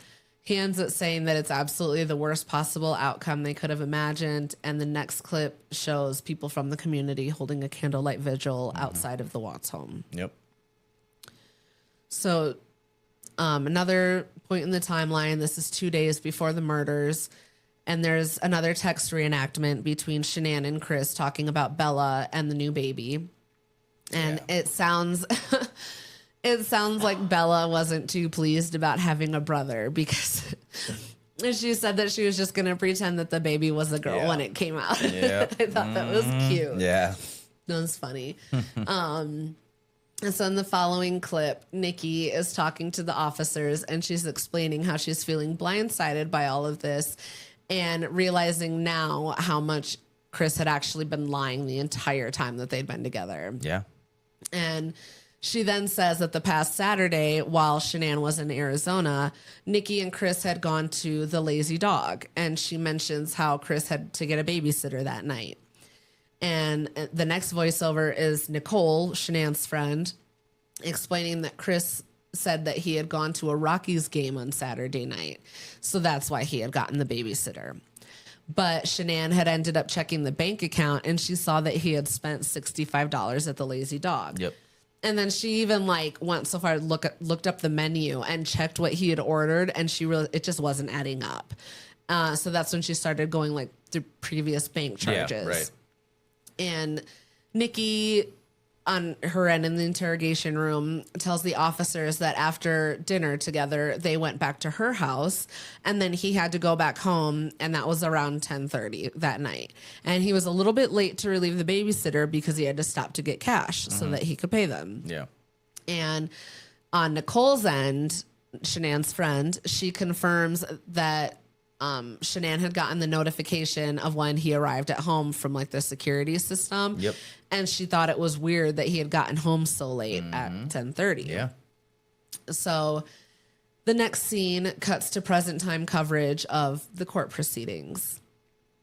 And Chris is being charged with murdering Shanann and his daughters, but he's still insisting that Shanann killed them and then he killed her. Frankie, Shanann's brother, speaking in the voiceover, says that Shanann never would have hurt her kids, and he just wanted Chris to tell the truth about what happened. Of course, the public at this point is fully dissecting their relationship and all of the videos that Shanann's posted online. That's where it gets kind of nasty. Yeah, this is where they start getting the backlash and everything. People were questioning if she even wanted her kids, which is this is stupid as fuck. That's dumb. Yeah. Someone else called Shanann a narcissist, which that word is so overused and misused because a lot of people don't even know what a fucking narcissist is. Yeah. So there's that. Then another person claimed that Shanann drove Chris to lose his shit. And I guess that's why they all deserve to die. Yeah, that's no matter what. That's why you became a family annihilator. No matter what. It doesn't matter. Yeah. Doesn't matter what it doesn't fucking matter. What you think she did doesn't mean that you need to destroy your fucking family. She could have nagged him from the beginning of the day to the end of the day. Get a divorce. It doesn't matter. Get a divorce. Get a divorce. You don't need to fucking just be a family leave. annihilator. Yeah. Yes. Yep. Just fucking leave. If you don't want to be here, leave. Yes. 100%. So, that's what I was saying in the beginning. Like the media just got fucking. Yeah, well, I shouldn't say like the media. It wasn't at least what we saw. It wasn't the media. It was social media. yeah. That was and, like. well, it got so bad that everybody has a fucking Shanann's opinion. father, Frank, had to make a public plea for people to stop talking about Shanann, Bella, and Cece. Yeah. Like, you're talking about a woman and children that were murdered. That should tell you everything you need to know about society. That's so fucked. Like you're gonna side with a family annihilator. Right? That's society. Anyway. Yeah. So the day before the murders, this is the next point in the timeline that we're given. In this text reenactment, Shanann is messaging her girlfriend again, and she acknowledges how, she likes things done a certain way, but she hadn't really considered how that might make Chris feel as a man. Mm-hmm. I literally said, I feel like ... Never mind. Yeah. Again, it doesn't matter what she did. It doesn't mean you need to be a fucking family annihilator. You could have just gotten a fucking I was divorce. going to go, I was about to go into a full fucking paragraph of a rant right there. That's why I was like, never mind. And all this is over a fucking girl. Yeah. Then Nicole tells the officers how the night that they were at the airport, Shanann had asked Nicole to watch her stuff so that she could step away to call Chris. And she says, well, it was maybe like 5 minutes later when Shanann comes back. And she tells Nicole that, she's not okay. She hasn't talked to Chris all day. She's barely talked to him all weekend. And all he cares about is working out. That he actually started working out while they were on the phone. So she just let him go. Oh, yeah, that's right. Yeah, yep. which like... He has no interest in you. No. Whatsoever. Like... Ugh. So in the next text reenactment, Shanann explains how she feels that she did belittle Chris when talking about his parents because she told him, quote, to find his balls and protect his family. I mean, your mother almost killed your child. I don't think that. So, yeah, I was going to say for what happened, I don't think that's. Stand up for your family is pretty accurate, I'd say. I don't think you belittled him enough. Anyway. So. And again, like none of this happened because of any belittling or anything like that. It was over a fucking it's just female. who he is as a person, It's and because of a he's girl. fucking gross. He wanted a younger girlfriend. Yeah. Or whatever, younger woman, whatever. And that's why all this happened. It had nothing to do with fucking belittling or anything like that. No, he's just a little bitch. So this is where I finally start going in on her friend because like I couldn't take it anymore. Nicole? I don't know if it was Nicole that she was texting. Oh, the one she's texting. No, I think that's I don't else, think it's somebody else. The pictures were drastically different. Yeah, they were very different. And like seeing how Nicole was speaking, she doesn't come off to me as like the same type of person that was texting Nicole all this overly positive shit. Possibly obviously. I think what happened is that they, in my opinion, they didn't get the permission or they didn't get this person to come onto the show. So all those messages are coming through Facebook, it seemed like, or text messages, whatever. Maybe. So I think once they got access to those accounts, they were just able to use those messages and all that kind of stuff. But that's why there's no name. They're not interviewed, anything like that. Yeah, that was the thing too. That's why I just had to keep saying text reenactment because there's no like identifiers. They got access to the data, but they didn't get permission from the person. So that's why they were able to use the... Yeah. So here, I said like, I know her friend probably meant well, but she was really starting to piss me off with like how she just kept trying to gloss over everything that Shanann was telling her. And like... blind optimism. Well, yeah, I said I hate overly positive and optimistic people. Like if I'm telling you that shit in my life is fucked up and I'm losing my mind over it and you're just like, oh, sweetie, you're amazing. Everything will be great. Your husband that's treating you like shit obviously loves you so much. Yeah, that's not a good fucking friend. Yep. I'm sorry. That's not a good friend. That's if I'm probably sitting why here, she didn't do the interview for the show. That I don't right blame there, her. Yes, because like It's not great advice. If I'm coming to you and I'm telling you, like, my husband doesn't want to touch me, he clearly wants nothing to do with me, we have all these issues, and you just keep saying, oh, he loves you, he loves you. Yeah. Stop trying to fucking gaslight me. You're doing the same shit that he's doing, just in a different way.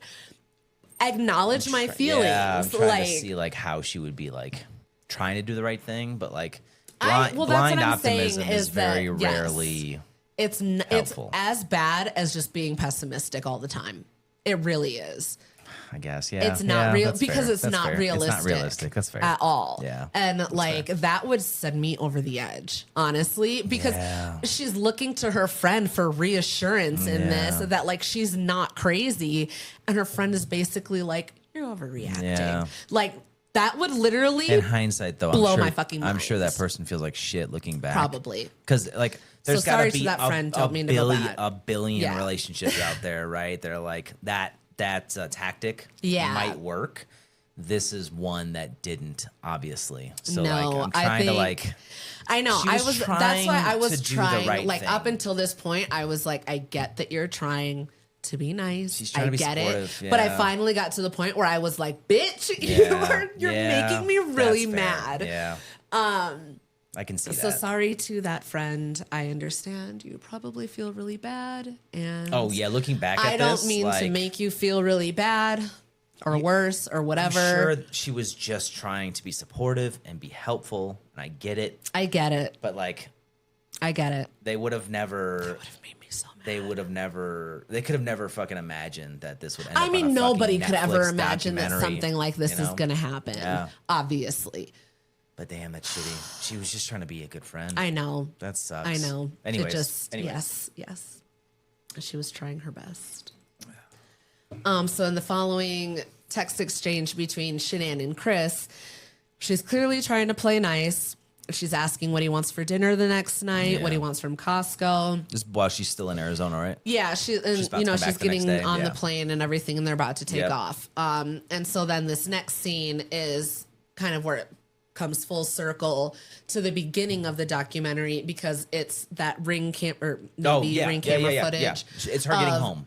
Yep. Yes, of Shanann arriving back home at approximately 1:45 a.m. Yep.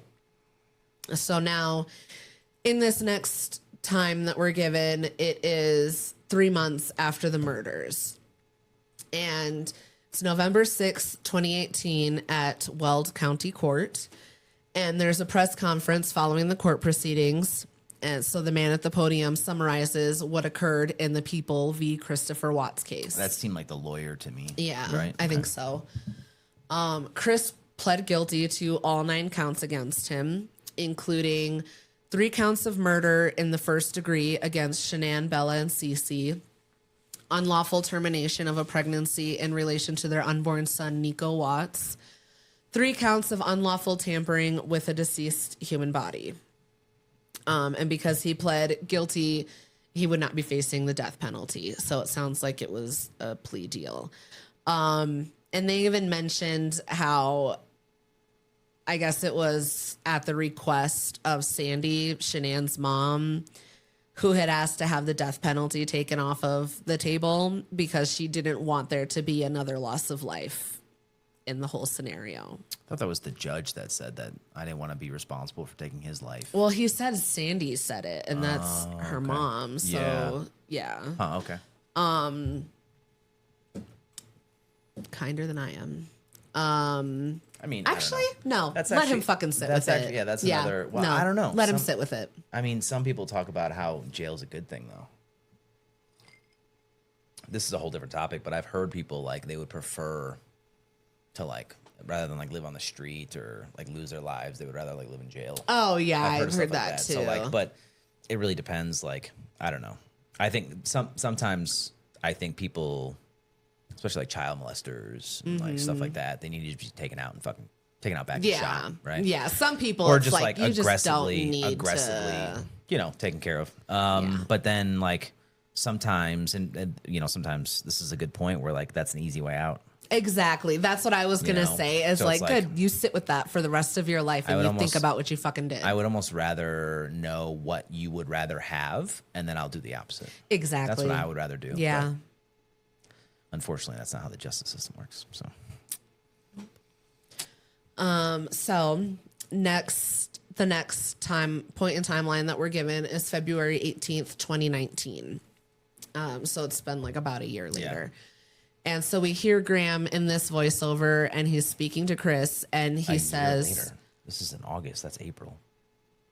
Oh, okay. Well, it's the following year. Yeah, anyway, right. Okay, but February 18th, 2019. Okay. So we hear Graham in the voiceover speaking to Chris, and he says that they've covered where the bodies were recovered, but they hadn't talked about what actually happened that night. Oh, that's right. This is after he's in. Yep. This is after he's already been convicted and everything. This is the full story. Yep. So Chris proceeds to tell him that Shanann got home at about 2 a.m. and he had a feeling that she knew that he had been cheating. He felt like Saturday night was the last straw because he had gone out with Nikki and used his debit card, and he just wasn't even hiding it anymore. And when she got into bed that night, they ended up having sex. But then the next morning, he told her that he didn't think their marriage was going to work anymore.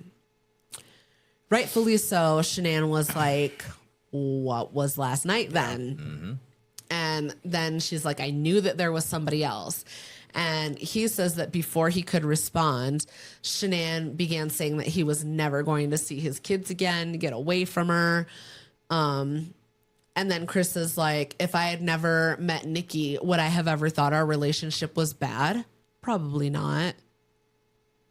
I think you were just looking for a fucking excuse. Completely take control of your life.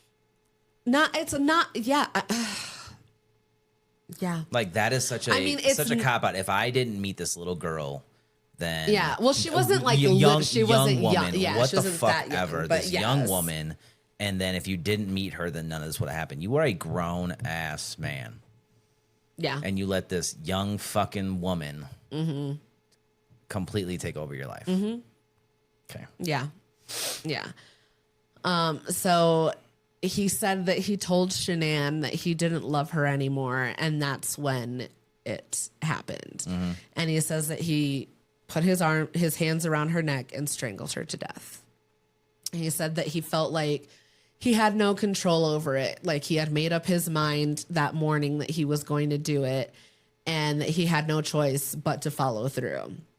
Okay. He said that Shanann wasn't fighting when he strangled her, which that's not how that fucking works. I don't think she was awake. It doesn't matter. That's fucking irrelevant. Well, even I feel your there body had to be is something going else. to fucking That's what I'm wake saying. Up. They're going your to body, fight. you fight back. There's something else happened. Yes, because he said the same thing about. Well, you'll get there. Yeah. That's not how that fucking works. So your body's naturally gonna fucking, whether you're in dead sleep or dead, fucking fully awake. No matter what, your body fights is going to fight for that air. Yes. So that's okay. So more lies. Bella, So then Bella walks into the room and asks, "What's wrong with mommy?" And at that point, Shanann was lying face down on the bed, and Chris says that he just wrapped her up in the sheet and carried her downstairs. And then that's when he went and backed his truck into the garage. Which brings us back to the neighbor's footage. That's why the truck is being backed up. Yep. And he says that he put Shanann. It sounded like he said that he put her in the bed of the truck and then the girls in the back seat. But then it also made it sound like she was laying on the floor of the back seat. I don't know. How did you take that? So the way that it was described was that she was face down, wrapped in the sheet. She was laying in the back of the truck, still in the cab, in the back on the floor.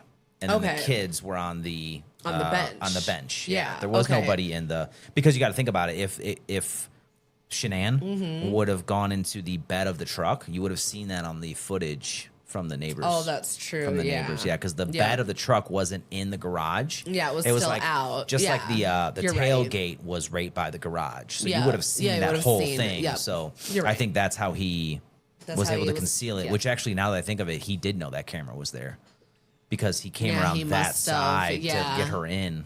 Yeah. Anyways, go ahead. Anyway, so he says that, in the in the truck, the girls were like asking if their mom was okay, and he just said that she was going to be fine.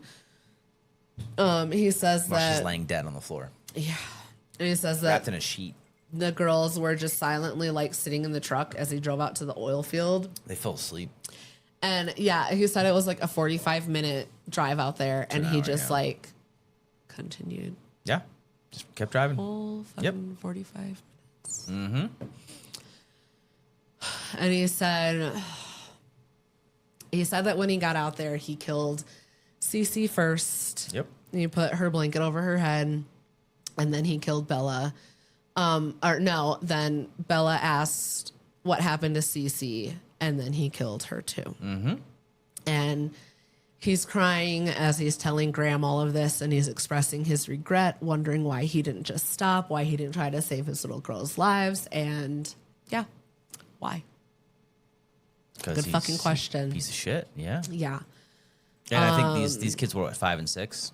Yeah, they were little. And then the wife was pregnant. Yeah. All of this over some fucking young female. Yeah. All because he wanted some fucking strange. Yeah, that's exactly what this was. There wasn't anything else. That was it. Yeah. Just get a fucking divorce. So now then it jumps back to November 19th, 2018. And from this flashback, it's to the court proceedings where we learn that Chris had actually made several phone calls after disposing of their bodies. He had made a phone call to the girls' school, unenrolling them. Oh, yeah. This is what I wanted to talk about at the beginning. He had made a call to the realtor. He was discussing selling the house. And then he after he annihilated his family. Yep. He's making these phone calls. Yeah. Yeah. And he also was texting his girlfriend about their future together. Yes. Yep. And the main question, of course, is like, if you were so happy and eager to have this new family, why didn't you just get a divorce? Like, you didn't have to annihilate your whole fucking family. You could have just left. Yeah. And like the family's testimonies. And that's another thing too, so is sad. that like even like the threat, you can't rationally say that the threat pushed him over the edge of when right before he killed Shanann.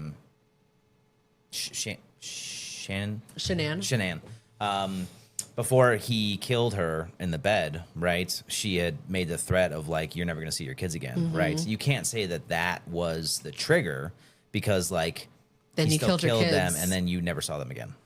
Yeah. So like that threat didn't put you over the edge. This was solely for the fucking young female.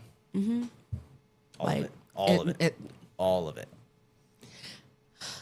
Which is wild to me. I can't even begin to analyze how that makes sense. I would like to though. I mean, not on this fucking episode. I mean, but I would. This is something I was thinking about too. After I finished the episode, the brain should be studied. Yeah. That fucking brain should be studied because so when I look at our kids, right, there is nothing that would overcome that feeling. You know what I mean? Like. There's nothing, right? There's no fucking strange or anything, right? Yeah. So but there has to be something in the brain, and this is in no way, shape, or form saying that this is like a cop out or no, whatever. There has to be something fundamentally wrong with people who kill their kids. There is something, there's a switch that I don't know, a wire that's crossed. I don't know what, but there's something there. That brain needs to be studied. Yeah. And you need to analyze, why that happens. Because why I feel this fucking stranger you met, what was it? You said a few months ago. They met in June, and he fucking killed his family in August. Okay, she told she told them in the interrogation room that they had met at work beginning of June. So this stranger that you just met a couple months ago was powerful enough. 2.5 months. Was powerful enough for you to annihilate your family, and this is a whole different topic, and this isn't meant to sound fucked up, but a spouse is one thing. I was gonna say that your children are that's you. That is. I was going to say the exact same thing. It's one thing to kill your spouse, that's wild. Fucked. That's absolutely fucked. Yes. How but you can look at your own flesh and blood, and you assumably you've raised these. People up to a certain, up to this point. How do you look at them? Yeah, especially in this scenario too, because I guess it would be more. I guess, not logical. That's not the right word, but more like I get easier is not the right word either. I don't even know what word I'm looking for, but like it would make more sense if it was a more instant thing to kill the kids. Like if he would have killed the kids like instantly, like right there. Yeah, in but the he act of drove rage, out there for 45 he fucking drove minutes. for an hour. Yeah. And then killed them. Yeah. So like this, like you thought about debated this on this for a minute, the whole time. and you can't even say that you were in a trance or in a fog or whatever because you drove. For There like wasn't an a hour. second of that drive that he wasn't then planning you out how he was going to do dropped this, and then them. his following You buried actions, all this shit. Yeah. Like, and like you didn't even, and then you put the kids in the back of the truck with their dead mother, drove an hour, and then killed them, buried the mother, which is I think is more. Well, I guess I don't know. I guess the reason is that she wouldn't fit in the oil drum. I keep saying oil drum. What is it called? I think it was an oil tank. Okay, it's a big Yeah, fucking it was a tank big, like, with a small opening that's small enough or big enough for a small child. So I think that's why the mother got the, I guess, dignity of being buried, and then that's that why was the thing too. That's like you couldn't even bury your even children. keep them together. You didn't even bury them. You took the easy way out and you dumped them into an oil tank. Like like it's bad enough that you killed them. You couldn't and then fucking as keep them soon as you together. were done, you called the realtor to sell your house. You contacted your girlfriend to plan for your future, driving away from what you just did. Like there is something in the brain that like causes this. Yeah. And what's Like, crazy it's so too fucked. is like the beginning, like they looked happy. Like they looked like a I know. I happy think that's family. like the worst part about it. Oh yeah.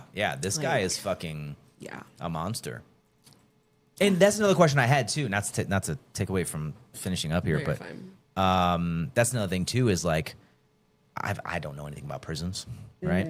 But there's a few things that I thought I knew, and I thought like child molesters, anybody that hurts a child is your life is fucked. From on my the inside, understanding, right? yeah, you're at like the bottom of the totem pole. Pretty much that's my knowledge of the jail system, the prison system is like if you fuck with a kid, your life is fucked. Yeah, right? I think like women and children is the big one. Like I think women. I think that's not a thing. I think women not as much as children, No. but I think they're like next. I guess I don't know because there's women murderers and rapists and stuff like Yeah. that. I'm I not don't an expert know, I in fuck the guess, prison yeah. system, right? So you could be 100% right. But I know for sure that like if you fuck with kids, Oh yeah, you're not gonna have. I mean, and you're that not gonna actually have a brings good us time in back. prison anyway. That actually brings us Shouldn't. back to.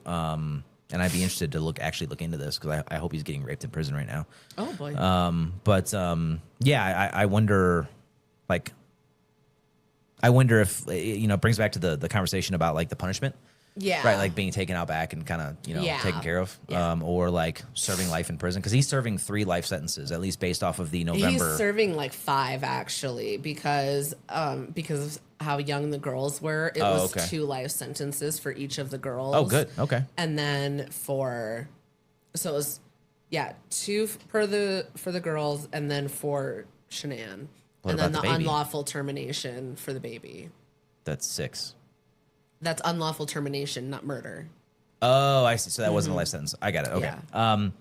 So yeah. Anyways, so coming back to the punishment, right? Is like as long as he's going to get what he deserves because of that, because he fucked with kids, then I think that this is a punishment that you deserve. Yeah. And you getting taken out back, lethal injection, whatever the fuck you want to call it, right? Yeah. I think this is more appropriate as long as you're getting taken care of on a daily basis. in Something prison. because like You fucked with kids. I don't. People should, and I tried to look this up. I didn't have much time, and like you do a lot more research in these. Yeah. No, I didn't go into like the prison of it all. But I did look into, like I searched, was it Chris Watts 2025, and he's still trying to blame other people for the murder of the kids and everything or whatever. I'm not going to give that the time of day.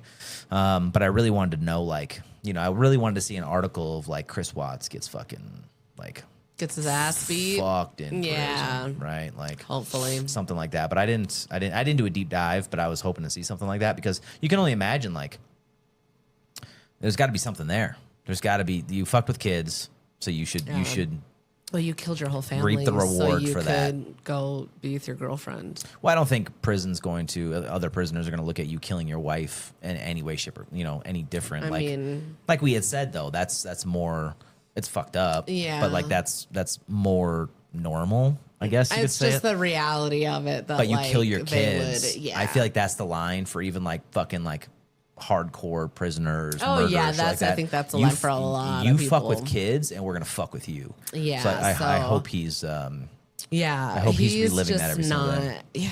Well, then at one point he's like, "Oh, I have to like hear every single day her like begging me not to," and I'm like, "Good." Oh yeah, good. I said the same thing. I said, fucking good. hope that Yeah. that like just burns deep into your brain and Yeah. every little bit of your soul. I hope it fucking Yeah. eats you up for the rest of your life. Yeah. Truly, like it Yeah. will never be enough.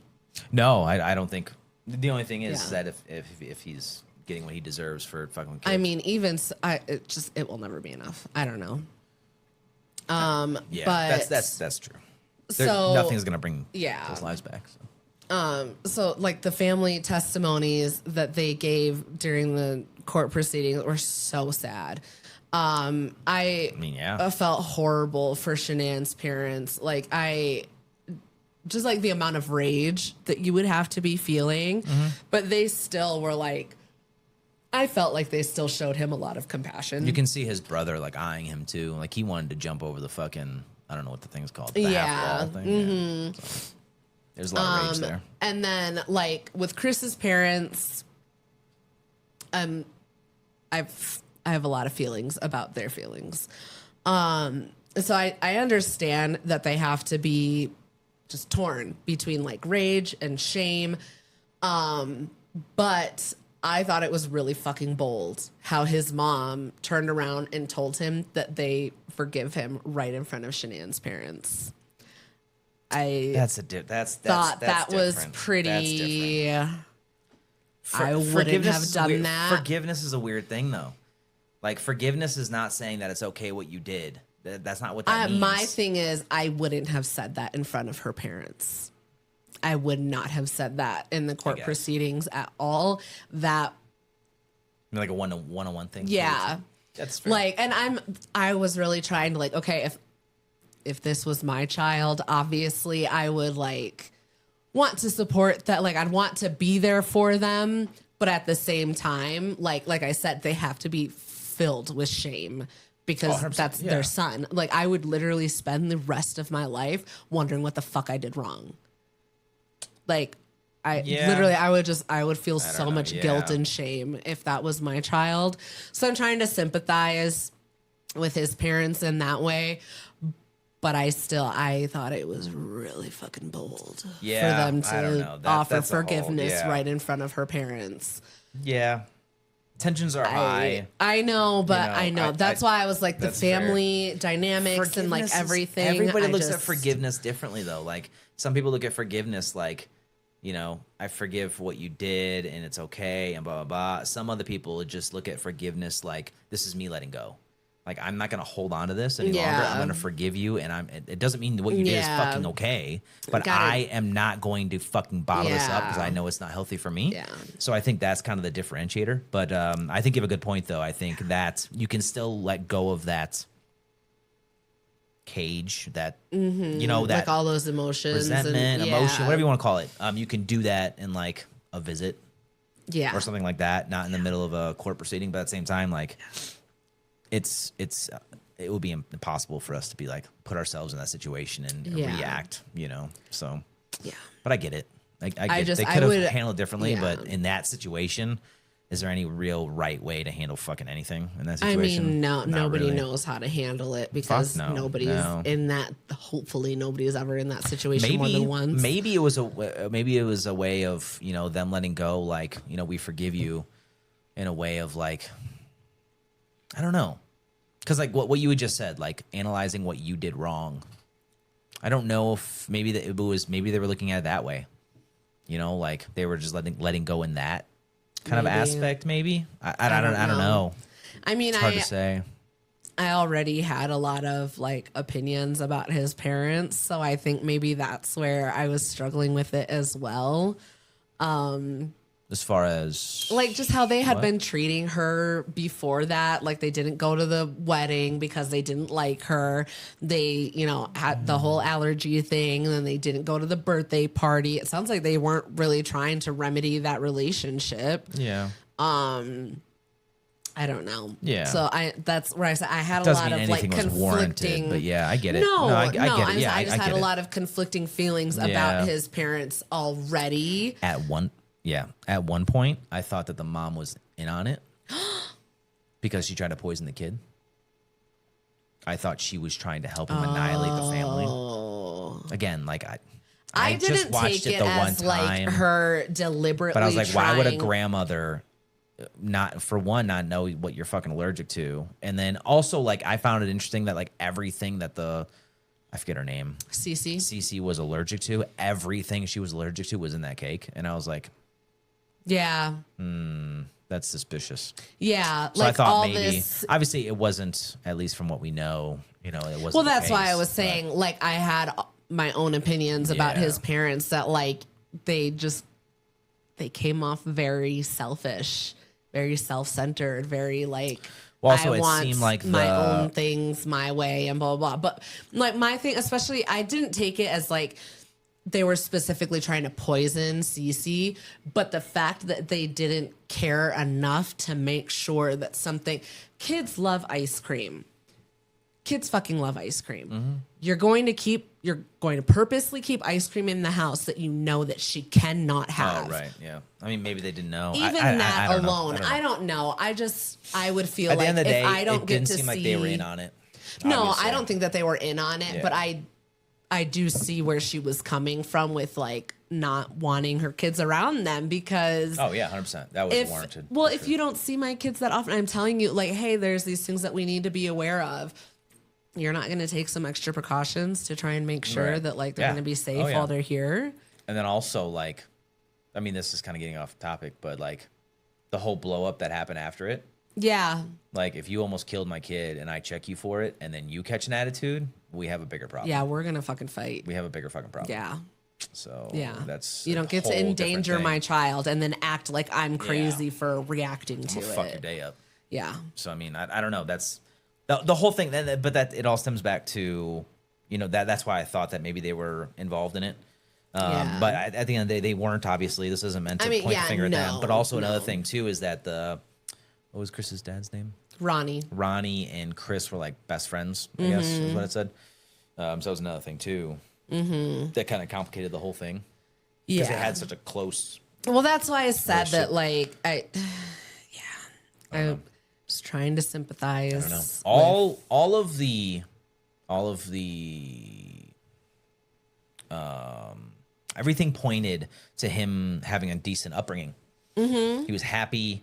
It seemed like there was he had a great relationship with his father. Mm-hmm. It seemed like it was a decent relationship with his mother. Mm-hmm. Great relationship with the wife Seemingly and the kids. so, yeah, yeah. everything. And then that's what I'm saying. Like the brain needs to be analyzed. Yeah. Well, that's what I'm Something- saying. It's like he saw some strange and was like, ooh, maybe this is a whole other life I could have But had. to annihilate your family because of that is Yeah. fucking wild. Yeah. Like there's something. How do you look at your kids and be like, I'm gonna fucking get rid of you so I can have this? Like what? I don't know. I don't understand. I don't in what understand. world? I don't know. Hopefully so he's getting fucking ass just raped in prison something. right now. Oh God. I need to cut that out. I'm gonna fucking leave it because he deserves. And anybody listening to this or watching the documentary or whatever the case may be, right? Like if you don't have the same opinion, Oh yeah, I mean he Then we definitely can't be needs friends. to like We can't be friends. getting oh, he needs to be getting. several things. I What's don't the even guy know. from what is it? Sweaty Bob from Harold and Kumar.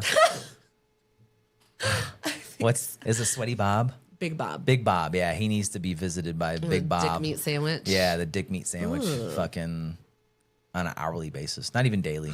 Hourly, We're cutting this out. hourly basis. grossed out now. That's what needs to happen. So that's my opinion. This is changing the tone. Good old I'm Chris. cutting it out. I mean, I like this tone more than. No, I'm trying to. Oh, that's right. Okay. Yes. Got it. Okay, what you got? Okay, so get serious. Okay, put on your serious face. Oh, okay. Go ahead. Okay. I'm not cut. Okay, go ahead. Right. So the judge acknowledges that out of thousands of cases that he's seen, that this has been the most vicious case that he's handled. And then he also acknowledges that anything less than the maximum sentence would depreciate the severity of the case, which is why Chris it says he'll be serving 3 life sentences in prison. It was in that the overview of that paper that I saw that he was serving the 5. And the documentary the 2 is for 3. Yeah. Right. So I guess maybe that's where I should have done a little bit more just to confirm either way. Either way, he's in prison for life where he belongs. Yep. Frank, Shanann's father, then says in the voiceover, again, that Shanann was a fighter and he's certain that Chris murdered her while she was asleep or something, because there's no way that he would look as clean as he does otherwise. And it shows the pictures, like him getting pictures taken of his arms and everything. There's not a single fucking mark on him. Mm-hmm. Nothing. Yeah. Nothing at all. Mm-hmm. And again, if it hadn't been for Nicole, Shanann's friend, he just might have been able to get away with some shit. Like, he just fucking might have been, or Probably. at least for longer than what he did, because of how clean he was, how, like, nobody was checking for her like Nicole was. So Nicole gets props for sure. Oh, absolutely. 100%. But there's other components to this as well, like the neighbor that we were talking about. Yeah. That's a component. Oh, yeah, definitely. But that's what I'm saying, is that Nicole Nicole was the gets one that, fucking, raised the red flags Without immediately. Nicole, the neighbor may have never came into the the whole thing. So it all starts with Nicole. Yeah. Yep. Or even if she had waited, like, you know how some footage, like some surveillance, like the Ring cameras and stuff, you can set it to erase or like keep recording every 24 hours or whatever. If she had waited like another day or 2 or something, that footage might have just been gone. Well, you would go to the servers for the company, but right. I would, but I get it. You're right. You're right. Yes, you're right. 100% right. Yes. Thank you. But I'm saying, like, but even like with the footage, and this is something I was going to bring up later too, is like, you know, everything that Netflix did to get all this stuff. Like, not only did they reach out to the family, which props to them for doing it right, but they reached out to the PD. Yeah, like all the they body got the cam footage and everything. For the body cams, the fucking interrogation room. That's what I'm saying, is that I like that, like, the only reenactments was like the text exchanges. Yeah. Everything else was like real time footage. I think the only reason they did the text, what'd you call it? The reenactments. The text reenactments. I think the only reason they did it is because they didn't have the physical person to actually stand in. And, you know what I mean? Because obviously Chris is in fucking prison. No one wants to talk to that fucker. No. And then the other person, which is unknown, which not best friend, but the friend that she was texting with. But no, another thing too is that, like, even if it did come down to like servers and stuff like that, like Netflix going the extra mile to go to the PD and get all this other additional footage, they definitely could have gone to like Ring and be like, hey, dig up this fucking exactly. You know what I mean? Yeah. It's like even if he did try to bury it, yep. I think it would have come to light. Yeah, I feel like they did a really good job with this. Yeah, for sure. So now we're coming up on the end because we're seeing this final video montage. It's like pictures and videos and everything. And in there is Chris's mugshot. And like looking at it, I feel like he looks like the worst fucking kind of monster. Because he looks so unassuming. And you know, like, I mean, most mugshots are, right? Sometime, I don't know, but like I said, that like you'd see this guy and you wouldn't think that he killed his whole family. You never would. But I mean, like, especially, you know, like in the videos that they had showed and everything, like, he really looked like he was a good guy, a good dad, a good husband, all these things. Yeah. And then when you know, like, that's when you see just the fucking demon in his eyes. It's just crazy, like how he played the role. He tried to play the role so well. He tried to be so concerned. He sent her the text messages. He called her. He did all this shit. And again, luckily for Nicole, because if it hadn't been for her immediately being concerned about Shanann and not getting in touch with her, he might have been able to get away with it at the very least wouldn't have gotten caught as quickly.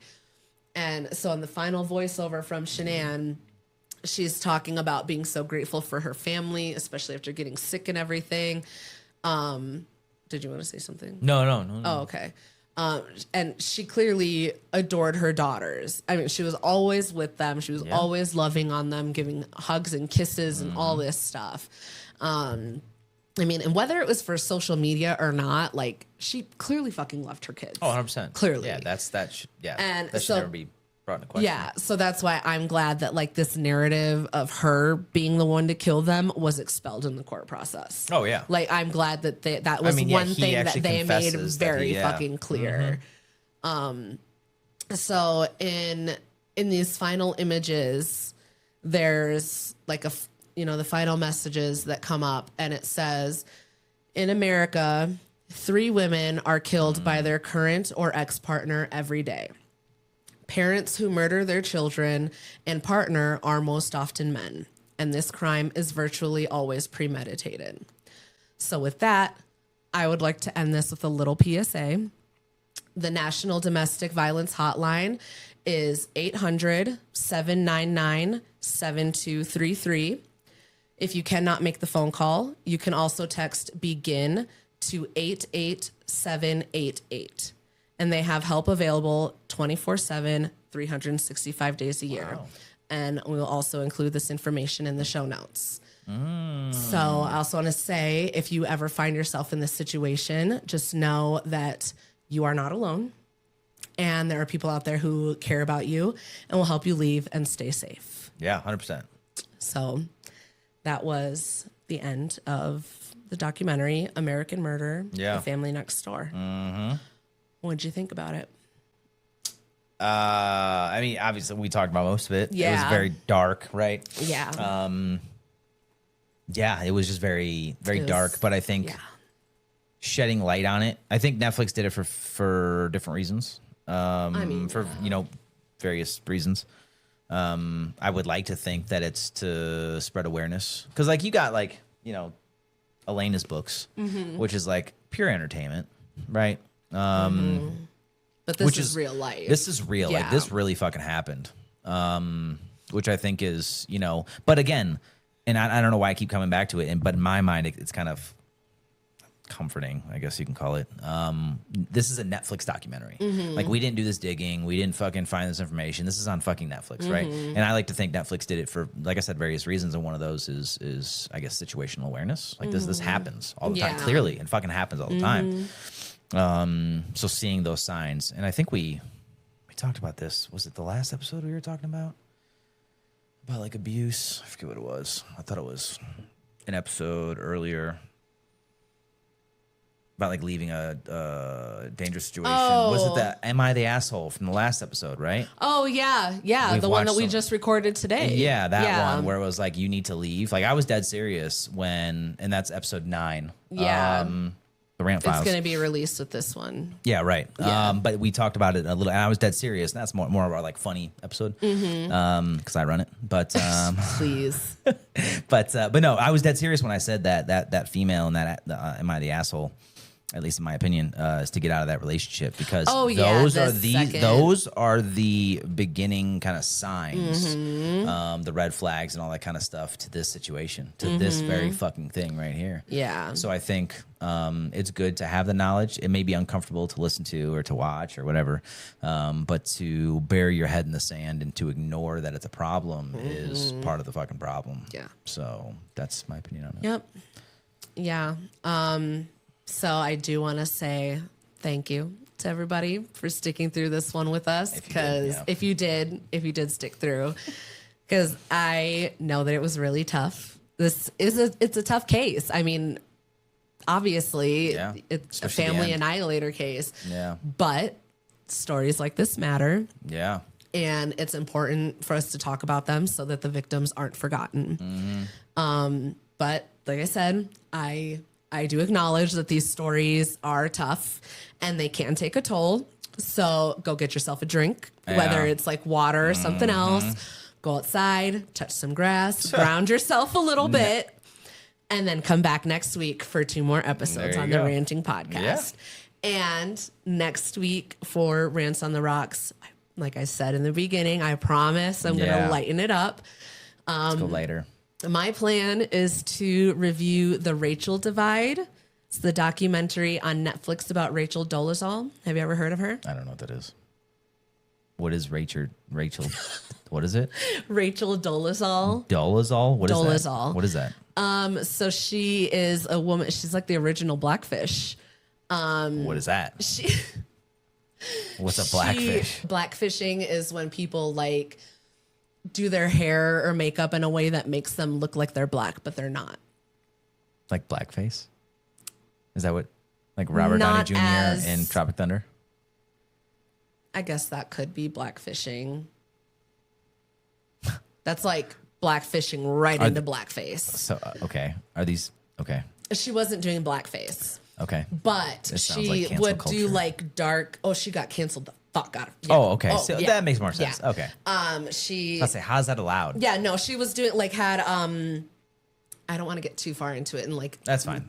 That's okay. Spoil it for everybody, but take a basically look. she had like a racial identity crisis, and it Say became. that one more time. She had a racial identity crisis, Racial identity crisis. and it became public news. Okay.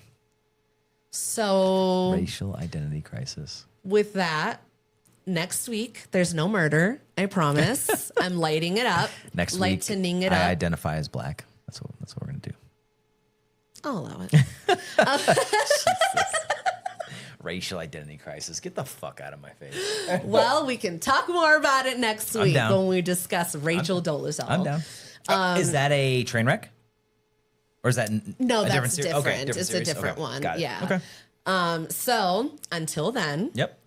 like, comment, subscribe, do all that whole thing. But most importantly, keep ranting. There you and go. come tell us about it. I like that.